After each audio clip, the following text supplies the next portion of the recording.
Ladies and gentlemen, Hello, how's it going? episode 18. How do we have 2 people watching already? Nameless Shameless podcast? You guys aren't even letting us get through the logo. That's awesome. I love it. I love it. I mean, Welcome. we don't have this cool intro for nothing, right? No, So, how's everybody doing tonight? doing good. Wonderful. Doing Everything is good. Mark, you been sleeping all right with the new baby? Yeah, he's been good lately. He's a happy baby, right? He's a happy baby. You got to see him, I so did. he is a happy baby. Did. I mean, that was. I mean, it was good to come and hang out and Yeah, to definitely. it was good. to see him for sure. Yep. So Got to see the baby boy. How was your birthday, man? It was pretty good. I got pretty lit. I don't even know how I got home, how the night ended. So it went really well because I don't even remember the end. Is that right? Yeah. So, that's always good, I think. The next day was not good. That means it was a good birthday. Says the next day was always not good. Yeah. Of And I went course, to- it's your birthday. It means you had to do something I mean, right. you got to go all out. And I went to Breakfast and Burger and got me an omelet and hash browns, and it helped for an hour or so. Yeah? And then I took like a 4-hour midday nap, which was wonderful. I came back a little bit better there at the end. It never hurts to take a nice little I needed siesta a nap. after a nice little breakfast, right? Yeah. You just It was woke up, good. you eat, you got the full belly, and then you just go right back to sleep a little bit. Yeah, it was perfect. So There's no shame in that. No. I had a good birthday. It was good. No, not Very at all. good. I'm glad to hear that, man. Honestly, it was good to come and hang out. I Yeah. saw Tim. I haven't seen him Yeah. in a long time as well, too. Very cool. Thanks for Just trying, showing was up. that it was your brother's house, That right? was my brother's house, yeah. Yeah, it was nice. I like the backyard with like the fire pit and everything Fire like that. It was pit, pretty yeah, nice. TV and a bar out there. And I had so- my eye on the Dr. Pepper machine. You know what? Ooh. You know Go what? figure. I'm- Were you Old te- school. did you The tease him whole with time, it? no, the whole time it sat there. I'm like, he hasn't brought this up once. And there's a I had Dr. my eye Pepper on it. old school vending machine, I had my eye on it. and it works. It does. It Really? works, yeah. Like It's old beautiful, school, man. like bottles Oh out? yeah. Oh yeah. Really? I think I thought it was cans, but might I be- don't know. yeah. I mean, he filled it up with like Bud Light at one point, where he was just like put a quarter in and a Bud Light would come out. But I mean, I worked next to a place that was a barber shop that had the old school, and he would just charge $1 there with skis. It was like Yeah. 12 years ago or something. Like, Yeah. That's so cool. that's cool. I had growing up, my dad had actually an old Coke machine, machine. the bottles, And yeah. we actually had it converted from the coin op to just the button push where you would push it and it would unlock just the shoot lever one so you could up. actually Yeah. pull one out. Really? That's awesome. But yeah, Very they were cool. cool. I think Interesting. the refrigeration unit on it was like so intense that like Oh, my sometimes if you God. put beer in there, it would freeze it and they'd blow up. It was kind of a mess, but it was still cool. It's still very neat. Yeah, he still has it down there too. I'm trying to work on getting that into Trying to my get house that? one of these years. That's amazing. You never One brought day. up the Dr. Pepper, and I'm looking at it, and I'm like, God, he loves Dr. Pepper. He didn't say a word. Yeah, I mean, sometimes you just got to be quiet and observe first. Take in the entire scenery, and Take that slow stroll look over to the right. Look at that yeah. Dr. and then Pepper you know, machine. then Is it you know 22 or when. 23 flavors? It's 23 flavors. Okay, Don't my question bad. me. My bad. My Come on, bad. man. I will never ask that question again. I mean, I've grown up. I had like Dr Pepper, like 10 like things from the old mottos, which are like, what is it, like 12, 2, and 6 or something? Yeah. Like there's no bad time for Dr Pepper, or you can have a Dr Pepper any time of the day, is what they were saying. Yeah. Basically, for those of you tuning in, thank you. We got 16 people in there right now. Yep. I have a problem with Dr Pepper. I'm not afraid to throw that out there. As he grabs That's it. Dr. Pepper. Talking about the Dr Pepper is making me thirsty, so I'm gonna go ahead and have a sip. But hey, Mark, how about this? You're thirsty over there. You've got I'm something always in your thirsty, glass, man. Tell us about what you got Surprisingly, for I us. still have some will to drink, and I've got some Super Flair from Four Hands, which I know I do a lot of Four Hands, but they just make really good stuff. They It's do. a India Pale Ale brewed with mango, guava, and lime zest. So it's a Whoa. little different, but it's I didn't know you were a hippie. every once in a while. But it's really good. Great beer. Of course, if you've never been to Four Hands, you're definitely missing out, so you need to go down there and check them out. Yeah, But- we've talked about them a couple times on I've the talked about them a podcast couple already. times. They just make so much good stuff. I love their artwork. They always do cool stuff. So Four Hands is Marketing's definitely a huge. brewery to go to. Yeah, I mean, So- I will say that's the one thing. I mean, you know me, I'm not the biggest beer drinker, but I will admit some of the art on the cans are incredible. amazing. Yeah, like tattoo artist art, I think Right. actually. Some of them look like a Halloween flyer for some reason. Like it's kind of a little dark. Right. Yeah. Not a bad thing. Not a bad I mean, thing. I'm about it. Abomination Cool. Yeah. is that's what they Yeah, do. skulls melting, like supposed to be- nuclear. Yeah. Supposed to be that way. So they do a good job of it. And I got another beer here called Citropolis, which is really cool. I had this on draft when I went to see Steve Ewing one night, and I must have drank like 7 of them, and it was it was great. I didn't even know they had it canned, so I've been slacking, but I went and found some, and it is awesome. So 7's a large number. It is. It is. And then I went and talked to Steve afterwards, so I just kept drinking them even faster at that point. It didn't even taste like water. There's So, a good rule of thumb that 7 of anything will make you feel funny. I know. If you eat like 7 donuts, you're gonna feel a little weird. You know. That's just a Sunday. 7 beers. That's another day. But Citropolis, very good beer. It's got a cool little arch on there with the downtown kind of theme. Support local. Yeah, Support local, Steve Hoeing very joined good. in. He actually is saying great beer. He Yeah, agrees. Very good. Citropolis is awesome. So Did you see Steven Fisher ask where Nick is? No, I'm sorry, I didn't We see don't that. know where he's at. yeah, we forgot. Actually, Steve's a cop, and we're gonna need you to put out an APB. We still haven't heard from Nick. Last time we heard, no, he actually is with some family in Florida right now. I think having a vacation. So Nick, we're missing you, man, and we're hoping that you're having a good time on the beach. He's Yeah. crab hunting or Hope what? you're what having do you- fun, He Nick. said he was crab hunting, man. I mean, sometimes you Hope gotta you do it. catch some been crabs, there. bro. I've been there, Catch man. some crabs. You got to be a crowd pleaser. But dude, honestly, so it wouldn't be a show, one, if we didn't talk about Pat Maroon one time, and two, Yes. if I we mean- didn't bring up at least Elon Musk one time. It's got to happen. Yeah. So there was a tweet recently that he made. I don't know if you guys saw this. He actually tweeted, and then the way I found out about it was Joe Rogan actually posted that he agreed with it, and then posted the link and shared it again. So he literally put out upon the whole I guess legalization and the way that marijuana businesses were considered essential businesses throughout the pandemic for medicinal purposes. He said, quote, selling weed literally went from a major felony to essential business open during pandemic in much of America, and yet many people are still in prison. Doesn't make sense, and it isn't right. And Joe Rogan said that he could not agree more. And I agree too, man. I mean, it's time to get these people for these small time, I think, things out of jail. Right. Especially if it's okay now, why are they having to pay for it now? Well, I mean, they're realizing that when Colorado and California did all that tax money they got. The way I look at it too is, we don't consent or condone anything, but drinking alcohol, I feel like people who smoke weed, it's almost normal now because it's a medication and there's benefits from using it. What state are you in? It's either right or you're wrong, Yeah, depending on which border that you pass along into. I think Right. what he's saying though, it really hits a good point though. Yeah. I mean, I remember in Fear and Loathing in Las Vegas, they have that billboard that says, Great what is movie. it, 30 years to life for just one joint? And that was back in the 60s and 70s and whatnot, whenever it was very, very, very serious and looked upon as a very bad drug, right? Right. But I think Elon Musk's quote is just kind of saying, like, hey, there's guys that are doing what would be considered now petty crimes in the jail systems that are flooding them out. We need to get them out. Such an interesting guy. And like I Yes, said before we it really started is. too, you got someone over here who, was caught illegally selling a bag, and then they got their cousin that was in another state, and he's getting paid to do it. And the dynamic of that, it's like it's hard to just figure weird. out. it is weird, but we live in the future. I mean, it's crazy to see the reform, and back to you saying back when people it was a Schedule I drug. So I mean, back in 20, 30 years ago, after the war on drugs, which was started by, I think it was Nixon or something like that. Yeah. I mean, at one point, it's a Schedule I. You're doing heroin or you're smoking weed. And it was looked upon like that, Right. like you're doing drugs. Like you're doing drugs. It's a yes or no question at that point. So Right. it's good to see the medicinal use come out of it. Yeah, I mean, I don't disagree with them. Like I said, it comes down to it to where there's probably people that are needing that space in jail.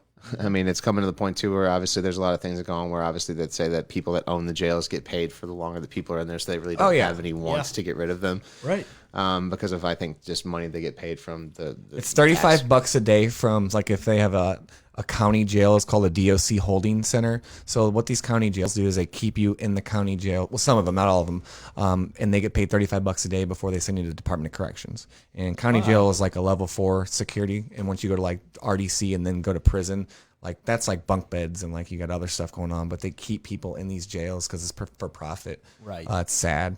Yeah. It's a sad thing. But Yeah. I agree. I mean, one thing that I'll say is that I wanted to bring up on this podcast as well too is that I love living in St. Louis. I've lived here my entire life. I love what comes from the Midwest, and I've never frowned upon telling anyone that I'm from St. Louis.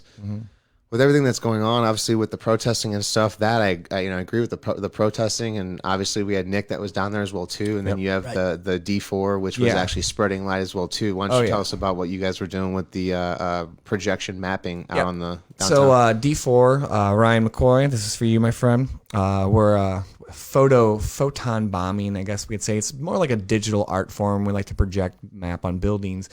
He does these hyperlapse videos. He's got a 360 GoPro, and he does these videos, so it'd be like a 10-hour video in 3 minutes. He just finished it with a new song, and I'm going to show you our link right now to it. It is amazing. But we did it downtown. We sent it to all the news stations. We're trying to get it to go viral, so if you'd like to share that along with the post tonight, check it out. It's really cool. We're just Black Lives Matter and just a bunch of messages from very influential people that are making a choice. And it's huge. It's 400 feet on the side of the Southwestern Bell building. So if you've been downtown over the weekend, you might have saw it. Yeah, that's pretty cool, man. I thought that was neat. I actually showed a couple friends of mine after you put the video out, and I seen the final project. Yes. And it was actually It turned really nice. out very, very good. It did. I'm really blown away. Yeah. See what we got here in the toss. We got Steve Hoeing says friend's daughter suffers from seizures, and CBD oil has made her seizures go away for the most part versus other drugs and meds that she was on. Yeah, that's incredible, man. Like it's awesome that there's different uses and whatnot that people are using that are allowing them to get past maybe other harmful medications that are getting put into people's bodies to try to control those things. So it's a very minorly invasive, I would say. It doesn't really do anything harmful, is what we've learned from CBD as of right now so far. Yeah, what you have is you have D3 or receptors in your brain, and it's weird of how the CBD goes into it like a key. It's almost like, was our brain built around CBD, or was our CBD built around our brain? But it unlocks receptors, and they give it to kids. And I think Johnson & Johnson or someone owns a patent on the first FDA regulated CBD form. But in the business of vape, we actually sold CBD, and I can tell you firsthand, it's amazing. I vape it all the time. That's awesome. Yeah, and Steve, that's awesome that your friend's daughter is able to get relief from the seizures and whatnot from using the CBD as well. So that's a good story. Thanks for bringing that up. Some people say it's snake oil, but whatever. I mean, there's placebo effects. Some pills don't even do nothing to people. Right.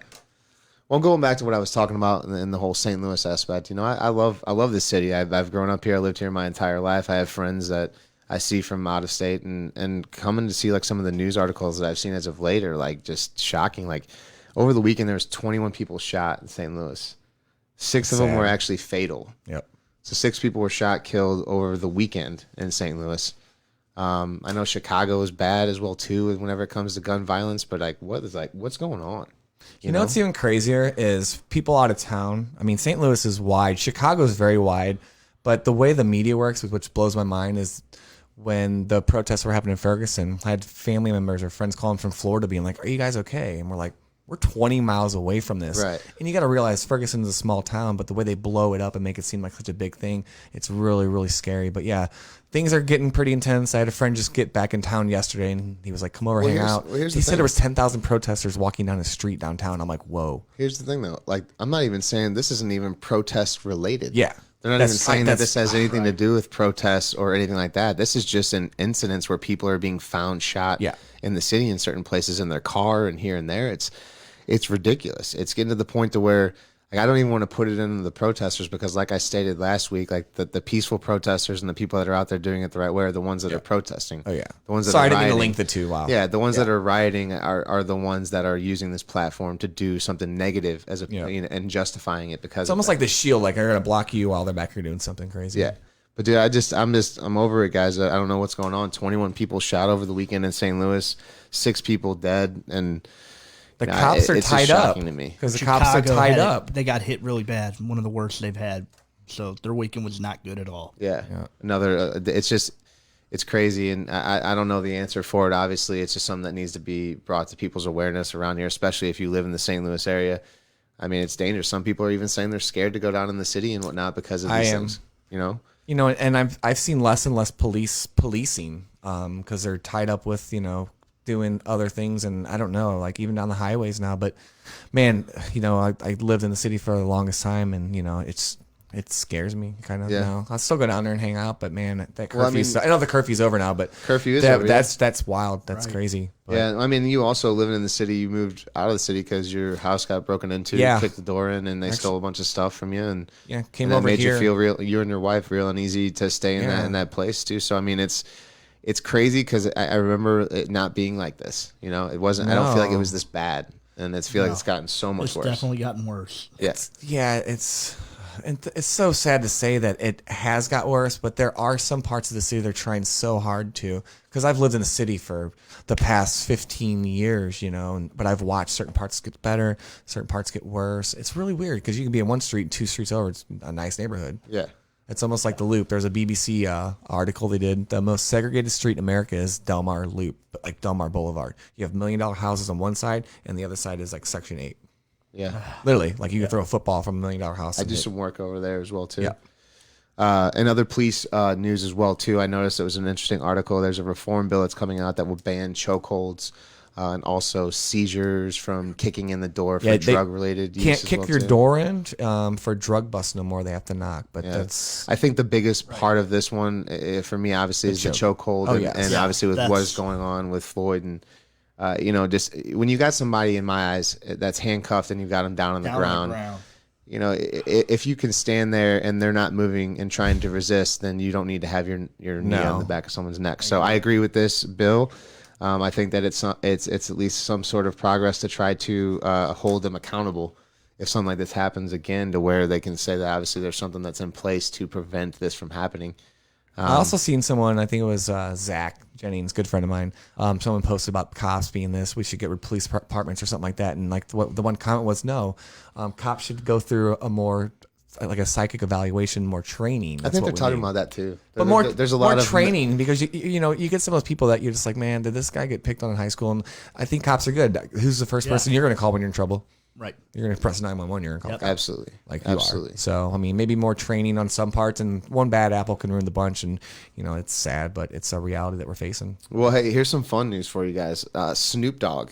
All right, this is going to be love Snoop this Dogg. this He just upcoming doesn't. election. Okay, Even my dad's like, dude, I love Snoop Dogg. I'm like, what? hey, Martha Stewart loves Snoop Dogg. Did you see the redo that they did of Ditto? cooking show. No, dancing Cooking show. Ghost with Patrick Swayze. Oh, I did see that, the and video. it's Snoop Dogg and There's- Martha Stewart redoing it. I'll put a They're link. doing in a the clip. Yeah, they're doing Actually, I like don't the want to flame do thing. that. I need to see that. So the Snoop Dogg is actually set to vote for the first time this year because he was told after having a felony that he couldn't vote, and he listened to that and then never voted. So he was actually put on an article talking about how he's going to go and vote for the first time of his entire life because he wants to get this clown out of his words, this clown out of the office. Yes. Now, I'm not a Trump fan either, but Right. just stating not what political. Snoop was saying there, and I think that that's cool that he's coming out and he's going to do that, you know, like, because there is a lot of people that have this notion that if you are a felon or if you've had certain things that you can't vote whenever there are certain stipulations, but some of those are very false.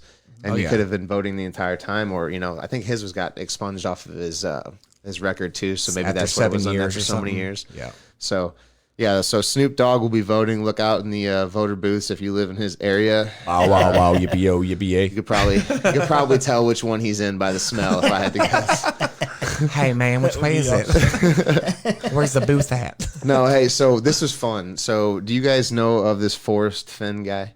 I think we talked about this briefly before we started on the night. For those of I you that are failed watching my or tuning in, study. thank you.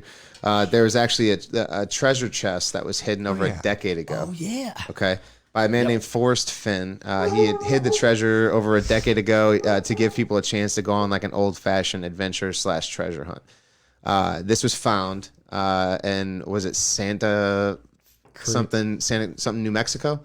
Let's see. It's some guy found it in the side of a mountain. the Rocky Mountains, yeah. Whenever he had originally had put this together over a decade ago, it was rumored to be around over $1 million worth of prized gems. After it was found, now they're saying that it's actually more like over $2 million. Wow. So That's cool. yeah, That is cool. so it was neat that I is think cool. he released. So this thing had not been found, and then people had been searching for it. Apparently, people had like died trying to find Yeah, this. a couple of them, I think. Yes. So he'd released like a poem that had like a hint to it of like trying to hint to people where it was at. There might have even been a book or something that was even released too that also gave out like hints of where it was at. And people have been looking for this for a long time. So Forrest Finn, his treasure's finally been found. If you guys haven't heard about it, we'll post up a link. If you're tuned in looking for it, sorry, turn around, go back home. Yeah. Sorry, guys. If you are out there looking for it, Jimmy Tracy, Greg Gutenik, Missy Donner, Kara Rambolo, thank you for tuning in. Justin Holke, Daniel Milligan, What's up, Aaron Greg? Tara. We got a nice turnout tonight. Thank you so much. Going on to some other like general topics that we have here. Twitch, man. So Boomer, you can actually touch base on this a little bit too. Yes. So Twitch has actually cracked down on music infringement, issuing out DMCA complaints and stopping like live DJ sets. Because of likeness rights of music and then sets and stuff like that. So you have friends that do live sets online. You guys do Twitch? You guys do different platforms as well? We started Faded Sessions. It was incubated in 2016, maybe 17. At first we didn't get flagged at all, and then we just started getting flagged because you got to think maybe 10 years ago to have a platform to do live streams like that would cost you so much money. So you got to think about the bandwidth, the storage space, all that coding that goes into that. So Facebook definitely cracked down, and then people were like migrated towards Twitch. So what Twitch would do, Facebook would kick you off. Twitch would actually let you play your set, you'd be done, and then if it got hit, it would just mute that part. But now there's other sites like Mixcloud, Vimeo, they're all offering it. But yeah, they're cracking down. And the weird thing is I have friends that have spent thousands of dollars on these tracks. They're like $2.99 from Beatport. You buy it. Why can't you play it? Right. Which is That weird. doesn't making Yeah, and I understand you don't own it, but you paid for it. So you have to have some sort of... So, but let me challenge you on this though then. So that doesn't mean that if I go out and I buy a CD just to listen to like an audio CD that I could play it right now and broadcast it out free to the 33 people that are listening, because although I bought the CD to listen to myself. If it's in the background playing, it'll flag you. Right. So what I'm getting at is that I can buy that CD to listen to that music myself. Right. However, if I were to buy that CD and then play it on a platform where I'm obviously getting out to people, such as we're getting out to almost 10,000 people in a week now. Yeah. So that would not be Thanks, cool guys. because then now you have streaming services that have to pay for the rights of that music to be able to stream free. Yes. And we're streaming it for free. Yeah, how about this? There's licenses behind it. They're finding new ways to kind of crack down on this stuff because people are using the Twitch, the Facebook Lives, and YouTube. Vimeo, Mixcloud. But I mean, I'm not going to lie to you guys. I have been very adamant about not putting any music on here because we don't want it to get... we got flagged, remember? Yeah, we got flagged on a test video, and I didn't want to do it. We put a UFC clip up just to show, I think, like a UFC fight or a knockout or something, and they actually flagged it like within 5 minutes. Yeah. So what I was going to say, though, is there's been times where, these people have been videotaping their kids and there's music playing in the background and they're creating a special moment in their live, and Facebook will kick the video. Yeah. No, and meanwhile, it's just like the radio playing or like something in the background. Right? Yeah. And they'll kick that video. Right. So that's why TikTok's huge, because they're getting around. They're getting around it. Yeah. Right. Yeah. They're in trouble right now. And it's crazy. It just depends on what platform you are as far as how strict they are around that. But I know when we started this, we're on our 18th episode now. The only reason we haven't had any music or anything like that is because of the fact that we've already tested with this and that, and they've flagged us immediately. So who knows? Maybe one of these days will be big enough to where we won't have to worry about that, and we'll actually own the likeness rights to music so we can play Sure it. would be neat. Yeah. Adam Sprague says, finally caught y'all. So thanks for tuning in, Adam. What's up, We appreciate Adam? that. And this is some fun news here. So you guys remember how was it the Good Company? Is that what it's called? The Boring Company. The Boring Company. Boring Thank you. Company. Yeah. They manufactured flamethrowers for Elon Musk's design, I believe, is what it was. And someone was actually. So let's just put this out there: when there's riots in the streets and there's craziness going on in the news, the last thing you want to do is throw your flamethrower in the back of your car or in your trunk and go and ride around. But why? Because, as soon as they see this, the police are going to look at it and give you that, kind of chin rub and be like, what were you guys going to do with this? And if you're like, I was heading down to peacefully protest, and like, yeah. Don't mind the flamethrower. How about No the big fact that deal. you can buy a flamethrower from Elon Musk? I think there's a loophole, right? They don't look at it as a flamethrower. It's not like a weapon. Yeah, it's a propane. It's weird. It's a propane-induced torch, I think, or something like that. It's a flamethrower. It's dangerous. Yeah. But yeah, somebody actually thought it was a good idea to throw that in their car. They got pulled over. The cops seized it immediately. I would too. They probably kept it. Yeah, I would have. They're probably playing with it in the back of the shop. Hey, grab those marshmallows. Look what I can do. Right. So another thing too, a company that actually has been out there for a while because of the whole pandemic and people staying home, and a lot of people turn to the gaming platform to do it. Riot Games, actually, who created League of Legends, is actually supporting the well-being of their gaming community. Partnered with Active Minds, a non-for-profit that promotes mental health positivity. Cool. So they're actually sending out on their platform to get people to come in and if they need help, it's there and supplying it, which I think is pretty neat because we did our kind of mental health moment with Sarah. Sarah, that was really informative. Cool. Yes, that was good. So yeah, we enjoyed that. So in other news, in China, Tesla actually has sold 11,095 Model 3 vehicles in May, which tripled their volume from April. Yep. Wow. So electric cars are on the come up. They're very popular in China right now. It looks like probably triple the numbers, maybe a little inflated because of the pandemic. People not being able to buy things over the last couple of months, so that might have something to do with it too. But let's go around the table. Could you see yourself doing a electric vehicle? Maybe long term. I'm not crazy how it stops, and then you have to kind of, if you're at a stop, then it like delays and it kind of goes. For me, I'd have to think about it. I know it's good for everything, but They get up and go. They go to Yeah. 0 to 60 in like 2 point. What is it? they're all kind of different, you Yeah. know. So I know some of the driving. hybrids do the weird. They shut off. and that's So part my- of my truck does sort of that running too, off though. the battery. Yeah. Right. So my truck actually will stop the engine whenever you come to a stop at a stoplight or whatever, if it's a long period of time. And then whenever you let off the brake, it starts the car back up and then goes to preserve fuel while you're Right. at a dead stop. And it doesn't bother some people. Yeah, I remember hearing It's it. Like not a big deal. 5 It's years ago at weird. a stoplight, I'm like, this Yeah. guy's. just It's not started his the end car of the up. world. No, but it's for me, not. I'm more simple. If I drive my 2011 Pilot to the wheels fall off, I'll do that. I hear you. But I could own one. They do have the charging stations everywhere now. Yeah. Batteries are kind of sketchy. Right. They I don't could do last it. that long. I could. I think I've looked into it. I want a Tesla pretty bad.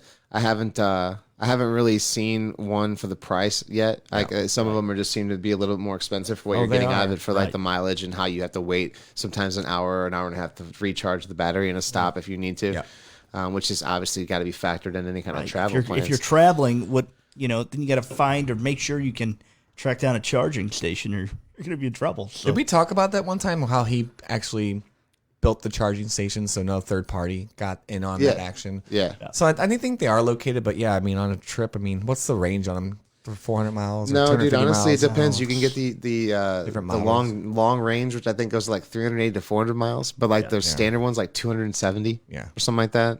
They may even have a baseline one that's around like 180, maybe, or something like that. So let's say you live 140 miles away from a charging station. I mean, that's the only way you can go because you're going to drive back to it, right? I mean, yeah, I guess so. So that's yeah. why I'm not you can have it gung ho. You can have it installed in your house, You the charging system. Yeah, you can. you can. No, I mean that You got to have you'll an have to. electrician come in and basically install it. Yeah. It's 220, not 110 or something like Yeah. that at one point. Or Oh, something. I think if you have a 50 amp box Is it 50? running Okay. off it, you can charge it off that. It's not a full 220. I don't think. I not. could be wrong though. I'd have to double check. But yeah, I've looked into it, man. It seems to be something that may be good for me because I do a lot of short distance driving. So Yeah. here to work and back and shopping and where I would need to go around here, yeah, it would Right. probably be ideal because then I could just worry about using the charger that I have in my garage and not Right. plan on taking it any further. So I have my truck. I have the F-150 I just bought. Beast. That I mean, I can take that wherever I need to. I can haul anything I need to in that. So I mean, I would look at getting a electric vehicle to potentially keep the miles off of my truck. You know, to help keep some value there and help keep the wear and tear off of it. Yeah. So I have such a short commute to work. I'm like 5 minutes, so I'm not even in the car long enough for even the AC to get cold. I'm usually already at work by the time. So I mean, really, a hybrid. If I was driving long to work too, it would be good though. yeah, Gas mileage, but don't really have the means for it right now. I hear Yeah, you. I mean, eventually, what country was it? Is it the UK or somewhere? Is it going to be all electric by 2030 or something like that? It might be. They're shooting for that. I think Dubai or one. they're of the, shooting. Yeah, I think Sounds over in right. Europe or something was like it Europe? that. Yeah, UK. They're trying to work on that. Another thing, speaking of just like Europe traveling, whatnot. I know that the stocks have been up for some of the travel Yes. cruise ships, Facebook, some of the big names in the stock market. Yep. But it's good to see that there's people that are starting to kind of not be afraid to travel again, Yes. and get out there and start booking some trips. So, I mean, I'm excited about it. I have a trip coming up at the end of this month. Where are you going again? I'm going to St. Pete Beach in Florida. It's on the Gulf side. And yeah, I love it. It's like my home away from home. I've been there like 30 times. I'm gonna hide in this suitcase. We've been trying to get a bunch of people to come down. I mean, it seems like the group keeps getting bigger and bigger, but now we might be just running out of hotel rooms because of how many people come down. How many people come we know, down? like, the entire hotel when we go down there. It's really like a Hey family Kyle, like reunion. cheers. Hey. What's up, Norm? Hey, Norm. Yeah, dude, I really enjoyed out there for sure. But Boomer, you sent over an interesting article too that was saying that almost half the world is living through this pandemic with no internet. Isn't that crazy to think about? Insane. I mean, I'm not gonna lie to you. I would go crazy if I didn't have internet at this point because of how dependent that I am. And we've got 31 people in here. Throw something up in the comment section. I mean, I know you guys. Someone else has got to be like me. I am super dependent on my phone, on my laptop to get information. Oh, yeah. I'm an information Screen. junkie. Like I have to like read and look at this and that. So if you guys are the same way as me and just can't get enough information overload from having the internet, if you didn't have the internet, let me know. Like, would you guys be able to do it or not? Because I'm going to tell you right now. I need no, like 3 can't. outlets when I go to hang out at Dude. someone's house to be like, can I hang out with you? Dude, I had the worst moment. So Saturday, that was Saturday. My dad came by just to visit, and we were getting food for the barbecue, and he took my phone on accident. It's like ripping your arm off. So I went to leave, and my phone's gone. I'm supposed to meet my brother. I can't find it. I just immediately lose my shit. I punched the door going into my house. I got in my car. Chad, what's up? I drove to my dad's house. He wasn't there. He wouldn't answer the phone. My wife was calling. I completely lost it. And I'm like, what did I do when I didn't have to have my phone? This is true. I just though. like went off the deep end. And then finally I gave up. I went back home, and my dad put the phone in between the door. Oh my God. So it was there when you opened the door. Yeah. You didn't want to have that conversation, huh? He didn't want to have that conversation. He just left it. I was hot. He felt I was very hot. guilty. That's If Courtney hilarious. chimes in, I was hot. I never thought I'd be that way. She about already my did. phone. She says that you lost your mind. Lost my shit. Punched the door, and I'm not even that mad. If you want to know was that mad? exactly what we're talking about too, as far as your phone usage, if you have an iPhone, go to settings right now. look And at go to your usage. screen Yeah. Mine's Right. up like 50% from last week or something. Like Mine or, will. mine's down, but yeah, it's nuts. It will scare you. You'd be like, I was on my phone for 2 days last week. Well, Like yeah, 48 hours. Like I what? felt like the Yeah. world. Like, well, how am I gonna live? Yeah. How am I gonna Yeah. without my phone? with having the Facebook page and the groups and stuff now, and trying to keep up with a lot of stuff and commenting with back and forth with people, like my screen time is just absurd. Yeah. Like you'd throw up if I showed you the number like that it was for real. But no, yeah. So a couple of the things we got. Boomer, you also worked in the Airbnb industry Yes. as far as help preparing rooms and whatnot. Yes. They reported a surge in demand for local stays, so it's good to Yes. see people are actually traveling and coming back out to the good. cities, not afraid to kind of wander back into that. And that ties into the stocks that are going up too. A lot of that's leisure. Yeah. People are actually starting to, get money going through that. As long as you're social distancing and washing your hands and not touching your face, go out. Don't don't go start crazy. Those people that don't have internet, imagine what they're going through. Yeah. Like, oh, I got too much internet. I'll go outside. Yeah. Travel. But yeah, there's definitely a lot of more activity going on, which is good. I agree. Good to see. I agree. The we normally have Nick here to throw some music out there. Yeah. Unfortunately, Nick's So- not here. Miss you, Nick. We're gonna do some stone cold picks of the week without Nick. It doesn't feel right. But we're gonna start off with just some music news. Yeah. Tool has canceled all 2020 tour dates and cast doubt on any 2021 performances. So, Jeff Wood, I know you're watching right now and you're not happy about that, even though you've probably seen him like 25 times. He's got 2 Tool tattoos. Say that yeah. 10 times fast. Yeah. No, seriously, that's sad though because they are one of my favorite rock bands of all times. Maynard, his voice is just awesome. mesmerizing at times whenever you listen Danny to him. Carey is an amazing I got drummer. schooled on them a year ago. Oh, dude. My friend Justin showed me, and I was like, what is this? This is magic. Yeah, no, it really is. Besides that, as far as other music that's out there, Trey Songz has actually got a song out called "How Many More Times." It's a pretty, it's a moving song. I thought it was really neat. Check it out if you guys haven't heard it yet. It was on YouTube. It's got a nice video to it as well too. It's pretty powerful as far as what's going on in the real life right now. So I thought that was neat. We also have possibly coming up here on one of our future shows somebody that collaborated with Trey Songz, local rapper JR. Yeah. That'll be cool to have him on here, cool. see what he's been up to. It's been a while since I talked to him. So hopefully we'll get that set up soon as well and kind of hear from him. But Trey Songz has got a really cool song out. Like I said, How Many More Times it's on YouTube. Really good stuff. So we want to ask a question to the people that are here right now. What was the first CD that you remember buying?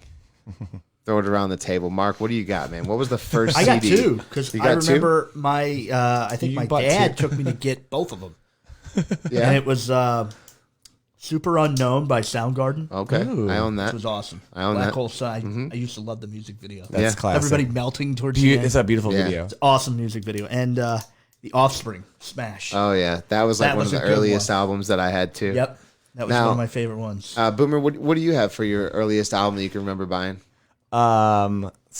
Buying or obtaining? Buying. Because, Okay, you didn't, so you didn't buying. obtain it whenever, like, So, we well, were actually, yeah, that kids. would be a cassette. So the first CD I ever got would be Paperboy Diddy, and it was a single. That's awesome. And also, I haven't heard that name of I'll piggyback that one with Whoop, There It Is. And what was that, Jock Jams? So I got version No, 3? that was I can't think Jock of their name. Jams, arena anthems. But also Cypress Hill was another one. And then I think sorry, I'm rambling on here. I actually signed up for Columbia House and got in a lot of trouble one time. Is that right? Get 8 CDs and I got I forgot so many. But dude, the 9th one was free.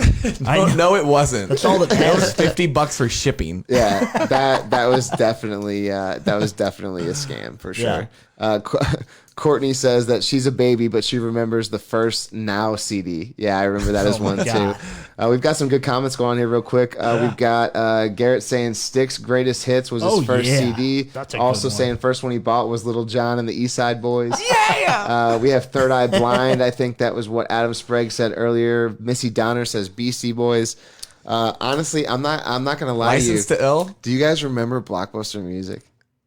Do you guys Blockbuster remember Music? Blockbuster Vaguely. Music? Yeah. It was around for Vaguely. such a short What? period of time. It wasn't long. Over off of Limay. Like Limay and like where Lindbergh was at right there. I think that's where that shop was Oh, at. it was another one that you could go and listen to the You CDs could go too. in and you could actually ask an associate and be like, hey, this CD's new. I want to listen to this before I buy it. You know, like that was actually like the power that you actually had as a listener saying, Right. hey, I want to listen to this trash before I decide if I'm going to buy it or not. You know, because they didn't have all the streaming services and the internet wasn't booming where you could just go and listen to any song that you want to. So let me know in the if you guys remember Blockbuster Music or any of those other music stores. Street Side Records. Yeah, Street Side Tower, Records. Tower Record. Yeah. I think it's Tower Records. I mean, think about how much music too that you listen to. I mean, I know I can find 10 new songs in one day, and that first CD I bought was a single, and that was my CD for Yeah. a good month. Yeah. You know, now it's like you come across 10, 15 songs a day. You want to know, this is going to be funny because of how diverse and the music was that I was listening to back in the day. One of the first albums that I remember buying was a Def Leppard album. I think it was their greatest hits because like my cousin Cindy, like I just had me like I thought they were the coolest band. Her drummer only had one arm. And I was mean, awesome. I mean, how by the way. How do you So have a good. band with a drummer with one arm that still is rocking like that and then not ever fade away? Just like, oh man, we had a bus accident and he like lost his arm. You're like, oh man, the band's over with. We're gonna have to find. No. And like he's like, no man, No, I'll I figure got this this. out. No. I got it. So Def Leppard, probably Aerosmith, Big Ones was another like That was album a that big I had one. bought Wow. back in the day. And I would say the first rap album, okay, that I can remember, Dougie Fresh, if he's watching tonight, I remember we were in like 4th grade, man, like 5th grade, and he had like a tape cassette, right? And he's like, hey, check this out. And it was like Bone Thugs and Harmony and like Notorious B.I.G. and some of these other people. And I'll never forget it. Like I had my grandma, like my mom's mom, take me up to Blockbuster Music, and I'm like, "Hey, grandma, get me this Bone Thugs and Harmony CD." And it's like, "Oh, that says it's explicit," and I go, "Oh, it's not that bad," you know. And she like buys Just it means for me. it's good. Yeah. I'm jamming out to Bone Thugs and Harmony, and there's curse words in it, and people are asking me like, "Where the heck did you get that from?" I'm like, Yeah. "My grandma got it for me." Like just kind of like having a little moment there where it was like, all right, you know, I probably shouldn't have been listening to it at that age, but it was good music, man. Yeah. Oh, yeah. I enjoyed it. I used to go downstairs with my brother because he would buy all the good stuff. So How I'm many, like how many older? years older is he? 6. 6 years. Yeah. So Because my he brother's would like have- a little less than 2, so there wasn't a Yeah. real big music He tainted Yeah. you. And he had money.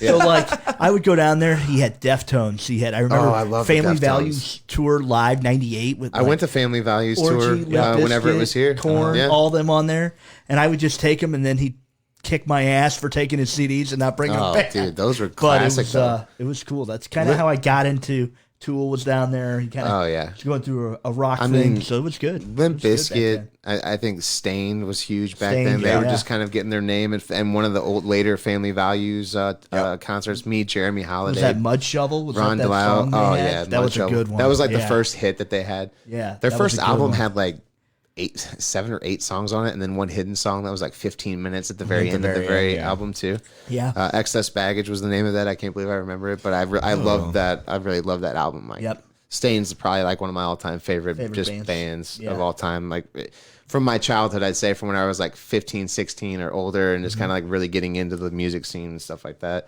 Stain was lyrically, I like Aaron Lewis. Yeah. He's got a good sound to him. I didn't like his countries too much. He has some country stuff I like, Yeah. but I can't say I was like a huge fan of that. Fun fact: I never listened to anything but hip hop. I listened to a lot of like old school country when I was younger, but Yeah. digital beats really attracted me when I was very young. And back to the whole, you said the recording or the. I asked this about the CD or tape because the first music I actually obtained was Dr. Dre, The Chronic from, oh my God, 91 or 92. And it was on reels. Yeah. And there was literally a reel that was copied to a cassette for me. And that was like the first ever music I obtained. It was crazy. Yeah. That's awesome. Real quick, we got to go to the chat real quick. Mark Houston says Joe Walsh. So what? That's Yeah, a good album to for have. Pops. That Pops for tuning in there. We Yeah. also have John Nessloff was saying that it became Warehouse music. I think that was Warehouse. maybe Blockbuster. Yeah. Yeah. We also by have Jeff Hooters. Wood saying East 1999. Oh my God. Adam Sprague said he had a crisscross and a Fresh Prince tape. I remember those as well. Gina Bomarino says, "Hey Mark," and I remember Blockbuster music because she's old AF. Yeah. Kim Gutnick says Sublime. We have Adam Oh, Sprague saying Sublime. Stone Sour. Gosh. Jeff Wood says anything on Roadrunner. And then Gina also says, I think my first CD was No Doubt. That That's was good cool. too. No, that's cool, man. You can't go wrong now. I mean, I think I actually had the No Doubt album as well too. That was actually Don't pretty good back then. speak. Sometimes I think about Sublime. What they could have. I know, right? Well, I mean, They're wanna not talk bad about- without Rome, though. I mean, it's not the same, It's but not. they're Yeah. It's here's, just. here's the deal. Sublime is fantastic, and you can always say like that what if, right? But my big what if too that I'll put up right with them would be Leonard Skinner. Oh yeah. I mean, hands That was down. huge. I mean, one of my favorite bands still to this day. And there's a cool documentary that they have That on is them. really Since good Nick's not on here, we'll Showtime. talk about another Really? documentary. Yeah, I've seen that before. Showtime documentary. I mean, I watched it probably 10, 15 times. Probably got 2 or 3, maybe or more songs that I had never heard in the mainstream, Yeah. like kind of Leonard That Skinner. were really good. I think Friends is actually one that we have on there. It's like it's called Need All My Friends or something like that. It's like one of my favorite songs off of that documentary that you guys should check out. It's on Spotify as well too. Yeah. And then Four Walls of Rayford. It's a bluesy kind of twangy song, hands down. I could listen to that thing like over and over, like 100 times, I and feel not like have I any never problems heard with of Mr. Saturday Night Special, even though it's a Really? popular song. Yeah. I didn't really know of it, and then it played, and my dad goes, "It's an amazing song." I'm like, I never Absolutely. really heard of it until they kind of did the documentary, and they cut into like every song they did while they went on the run, and having them work like doing it out of that little house or whatever by Right. the side of the lake, Right. by the river, and they were just making music there. And they, Yeah. man, did they make some good stuff. and what did they call that? They had a name for that They little had a name for shack. that- for the shack. Yeah. Um, They would live in that thing too. Yeah, it and was it like was- I can't believe they lived there. Ronnie would go and take a trip in his canoe or his boat down the river and come back and have a song written out. I mean, it was just Yeah. they were literally one of the most talented music groups, and they just kind of absorbed people along the way. I think their roadie, do you remember for Freebird, right? He actually came in and he was like, "Well, hey, if I were to do it, I would do this." They didn't even know the dude played the piano. Right. Jumps on the What? piano and starts laying down the riff for Freebird at the beginning of part of Freebird. Yeah. So is And this they were called like- If I Leave Here Tomorrow? The Yeah, name of the that's it. showtime? Okay, Yeah, cool. and It's good. Ronnie and them said, "Hey, you're fired as our roadie, but you're hired on as our piano That's our player." piano guy. Yeah. Right. So that's actually a really cool story. But the Leonard Skinner documentary is definitely Very worth a good. watch. You should Absolutely. Link in the comments. definitely check that out. Yeah. There's some other good stuff coming up too. Some 30 for 30s. They had the Bruce Lee one. I think was on this Sunday. Yeah, Just saw the preview for that. And then they just got done with the 2-part Lance Armstrong a series. They've got the steroid one coming up I'm between excited for the home run. Mark McGuire and Sammy Sosa. So a lot of cool 30 for 30s coming up on ESPN, I think, that are worth a watch. The MJ thing broke the mold for it, so now they're like, well, we got to keep them coming because people are looking to watch. Should, People are 'cause in I'll their watch house. every one of them. Yep. Yeah. Right. So let us know what you guys are, and as things are starting to slowly kind of get back and feel a little bit more normal. Yeah. What are you watching? What are you doing out there? We always talk about something. Now, I finished probably almost 3/4 of Space Force. I like I'm it. Halfway. I like it. I There's- thought it was good. I just haven't gotten back to it. Yeah, Yeah. there's points like you've only watched the first episode. Like the but I second liked episode had me laughing whenever they. Well, I'm not going to tell you. You should definitely watch it because you'll text me immediately and tell me about it. I ruined Silicon Valley for someone yesterday. That's another good show that I don't think that Yes. we've really talked about too No. often as well. Silicon Valley is a great oh show. my, that's one of my faves. Never seen it. You'll love it. Yeah. It's one of those ones that kind of starts off a little slow, but they go and it's like nonstop. Yeah. Not like Leonard Kenny nonstop, but Yeah. Well, no. Hey, I mean, we've got some sports to talk about. Yeah. But before we do that, there's one thing that I forgot to ask you about. You actually ate some food the other day at a place, and I don't think we talked too much about that. Oh. Breakfast and burger. Breakfast and burger. Breakfast and burger, Yeah, we wanted yeah. to talk about that. It's a little breakfast place. I think they opened up maybe 2 or 3 weeks ago. I mean, it was rocking Saturday when I went in there, hungover to get breakfast. It was great. I mean, I think it was like $15 for both of our meals. It's super cheap. in Afton, In Afton, yeah. And it's awesome. You got to check it out. Yeah. I think I had an omelet and hash browns, but everything I've had there is really good. It's super cheap, and it's a good. You've been out all night, need a place to go to get some. That's to what kind you of were recover. saying, yeah. That is like exactly what you need. Yeah. that is slinger? the place. Like a They've got a slinger there. What'd you had get? it You before. had the hash browns? I And, did a ham and cheese omelet and hash browns. Well done. Yeah. It looks pretty good. I gotta made me tell you, hungry. every Straight time up he my posts mouth is something, watering. man. I straight up Yeah. just passed out after I got done eating. Yeah. I was like, I needed it, and then I needed a nap, and you gotta better. suck that Getting alcohol there. up. Yeah. Get soak some up water. the booze. Gotta get that Suck grease, it up. that, Yeah. gotta That get grease. that greasy food in you. So you know? very, very good place to check out. You want to go someplace for breakfast, and it's pretty diner-ish, which is what I like. So What's that, Ralphie from the league? He's like, yeah, man, and then I eat the greasy food so I can crap the booze out. I love the league. That's I mean, I always don't made me want to never say saw that's it. basically what you're going for, but Yeah, no. it does happen there. That's why But, bacon, like bacon too, I felt like was a big like breakfast thing we cooked. You know, bacon and Yeah. eggs. Yeah. The grease from the bacon, like it was just so good. Oh, it always it helps out and tremendously. I'm not even. I think we've talked about this. I'm not a huge breakfast guy. Yeah. But sometimes if I'm not feeling great from drinking or something like that, going to get like bacon, eggs, Oh, yeah. sauce, something like that will like make me feel so much better. Well, you replenish it. Yeah. I don't eat in the morning. Like I can't. After, and this is one of my jokes. I'm gonna say the next time we. Anyways, Shay, she'll ask me, "You hungry?" And I'm like, "No." Second time, "You hungry?" 10 minutes later, "No." And I kind of think about it. By the third time, I'm literally eating. I mean, sure. Third time, I'm like, "You got me. Let's go eat." Well, yeah, I mean that's the thing. You don't. She's persistence is key. I know. Okay. And then I end up going to making her food. She's like, she knows what she's doing.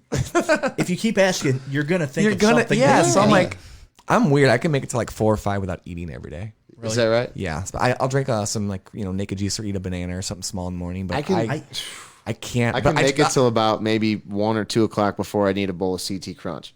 I also don't drink soda, and I don't eat a lot of sugar, and I drink a lot of water. We drink lots and lots and lots of water. Yeah, I don't drink a Lots lot of of water. I drink water. a lot of sugary stuff, sodas and stuff like that too. I need to get away from that. But yeah, I got problems. You know. I can tell by the color of your pee. What's that? I can tell by the color of your pee. Have you been looking? Man, I thought I flushed it. You're fast. You got to be over my shoulder or Yellow, let something it like mellow. that. I drink coffee and then I eat when I get home from work, which is terrible because I don't get home till 9. Oh, Yeah. that's my But I drink my coffee like throughout the day. I don't know how I have this physique because I don't really eat during the day or snack or anything. But when I get home, it's just like, what do you have? I'll have I am a 3 of snack them. master for sure. I'm a snack master. I'm a midnight for sure. snacker Yeah. for sure. I'm the guy that eats the bag, like cheese, shredded cheese, and just Out of the bag. out of the bag. Like sorry, rips the bag. sorry, open. family. No. That's hilarious. Jeff Wood was saying that he had something that he wanted to talk about. He said he can't comment fast enough. Let's just give him a ring real quick, man. Oh, you better This answer. is this is worth it to me. 5659. Let's I'm not not give gonna out say- numbers on Jeff Wood. Hello. How we doing, man? Jeff Wood, keep it Hey, PG. Jeff. Hey, what's up, man? You said you got some stuff that you want to talk about. We're doing our general. We're getting ready to move into sports, so I wanted to touch base with you real quick. Yeah, because I really don't know much about sports. I couldn't comment fast enough when I was watching earlier, and I actually just snuck outside for a minute. But yeah, I was just watching, and first off, about the Dr. Pepper thing. What do you do when you go down the floor? Do you stockpile that before you go down, or No, actually, there's a nice Publix real close, or Walgreens right across the street. So whenever I start to come down from my Dr. Pepper fix, I just shoot right across the 24-hour Walgreens, and then I can get at least me a 1 liter, perhaps a can if I'm desperate. He's got a Fallout plan. I'm being totally serious right now because we all know. I mean, if you know Kyle, you know what you gotta have Dr. Pepper. and then when he goes down to Florida, he's gotta have his shade. Can't set that dude in fun. Yes. And then also, let's not forget that Dr. Pepper plus shade is also a great time. Oh yeah. Surgeon General says. Surgeon General says. Well, trust That me. was so awesome that one time when I was down there and you were and we kicked it that night. That was so dope. I know. It was only 1 year, and I don't You- think I'm ever going back down there, honestly. What, Indian Shores is where you were at? Indian Shores, that was Like 15-minute drive from Yeah. where I was at. We went and hung out. Yeah. Was that your cousin? Well, it's a tournament that we see in every year. I don't think anyone's going this year, obviously. But yeah, you're going down, aren't you? Yeah, I'm going to be down there at the end of June 29th. I'll be down there till like July 7th or something like that. I Jeff, forget. let's go down there. Dude, come on down, man. Dude, my family's bummed out because no one's going down. I can't. I've already taken too many vacations. I haven't been working all year. Yeah. So, I just got to get active. But anyway, what else are we talking about? I just got back inside. I cannot find. He's like, I was writing Jeff, notes. right? I was I writing set them this down. somewhere. He just walked into someone else's house. Hey, while we're waiting. We were talking about music. Yeah. There you go. Oh yeah, Tool, probably. So, well, you were talking about Tool. Robbie bought me some tickets. I don't know if you don't know Robbie. Truly does. He bought me some tickets, and he called me the other day. He was like, "Yeah, they canceled." I was like, "Well, I figured that because Maynard's all about growing grapes and making wine. He really only tours in the dead of summer or the dead of winter. If it's not in those seasons, he's growing grapes and making wine. But Sounds like Maynard. Yeah. well, I mean, and that's just how he is. Man. Yeah. You're talking about like the Deftones and all those guys. Oh, dude. I mean, you go back to like our childhood and growing up, Deftones Well, and you're Tool showing and. our age. I mean, You're yeah, showing but our age still, big time. they I don't know stand the if you remember test of time. Galaxy. Some Did you songs remember are- Galaxy? I still go back Timeless. to old Deftones. I Yeah. love it. Oh yeah. Yeah. Yeah. Well, I was like 14, and How many? Real quickly, I don't how many know. Tool shows have you been to? I've been to 17 Tool shows that I can Wow. definitely remember. Wow. This would have been my 18th. I did follow them for Lateralis with my cousin, so that was a whole big deal. Tool is a That's great Got my numbers show. up. Great show Well, too. I've never got to see I've only been to Them like and Deftones. I've never got to see. I've been to really. one Tool show, and actually, it was the one I got to take down when I was working for the Stagehand Union. I got to be up top watching it. Me and Beckman, and I Local think 6. Brian Phelps were there. And then I think that after that was done, we went back behind the stage. And then as soon as they came off, man, those guys shot off stage, and we got out Oh, there. yeah. I remember getting out on the stage like as people were walking out, and you could still see just how many people were there, and it was like one of the most intense kind of like feelings.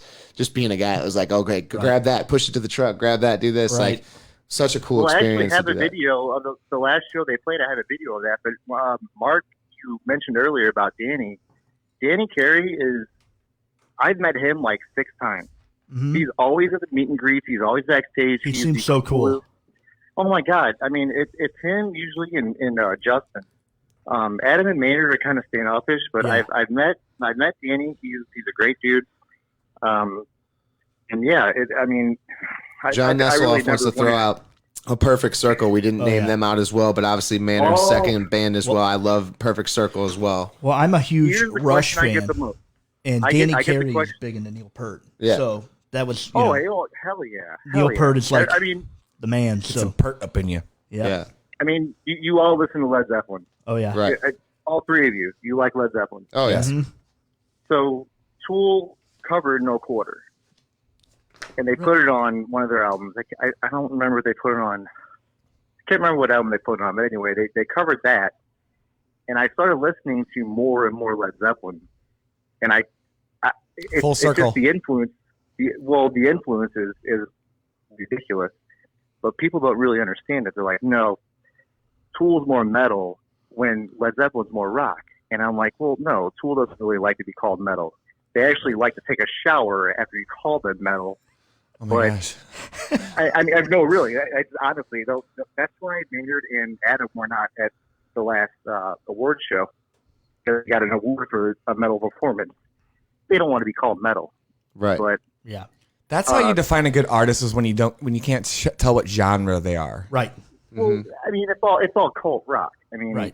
Yeah. both of those bands were cult rock, even though I consider Led Zeppelin classic. Right. Right. I would say that's Right. true for me as well. I would agree. You can call Deftones classic rock. The first time I saw them was at the Galaxy when I was 14 years old. That's classic rock. Hey, I'm gonna throw this out there real quick as one of my all-time favorite songs from like classic rock that was like rock and hip hop. Who was like one of the first ones that crossed over was Chino with "Wicked."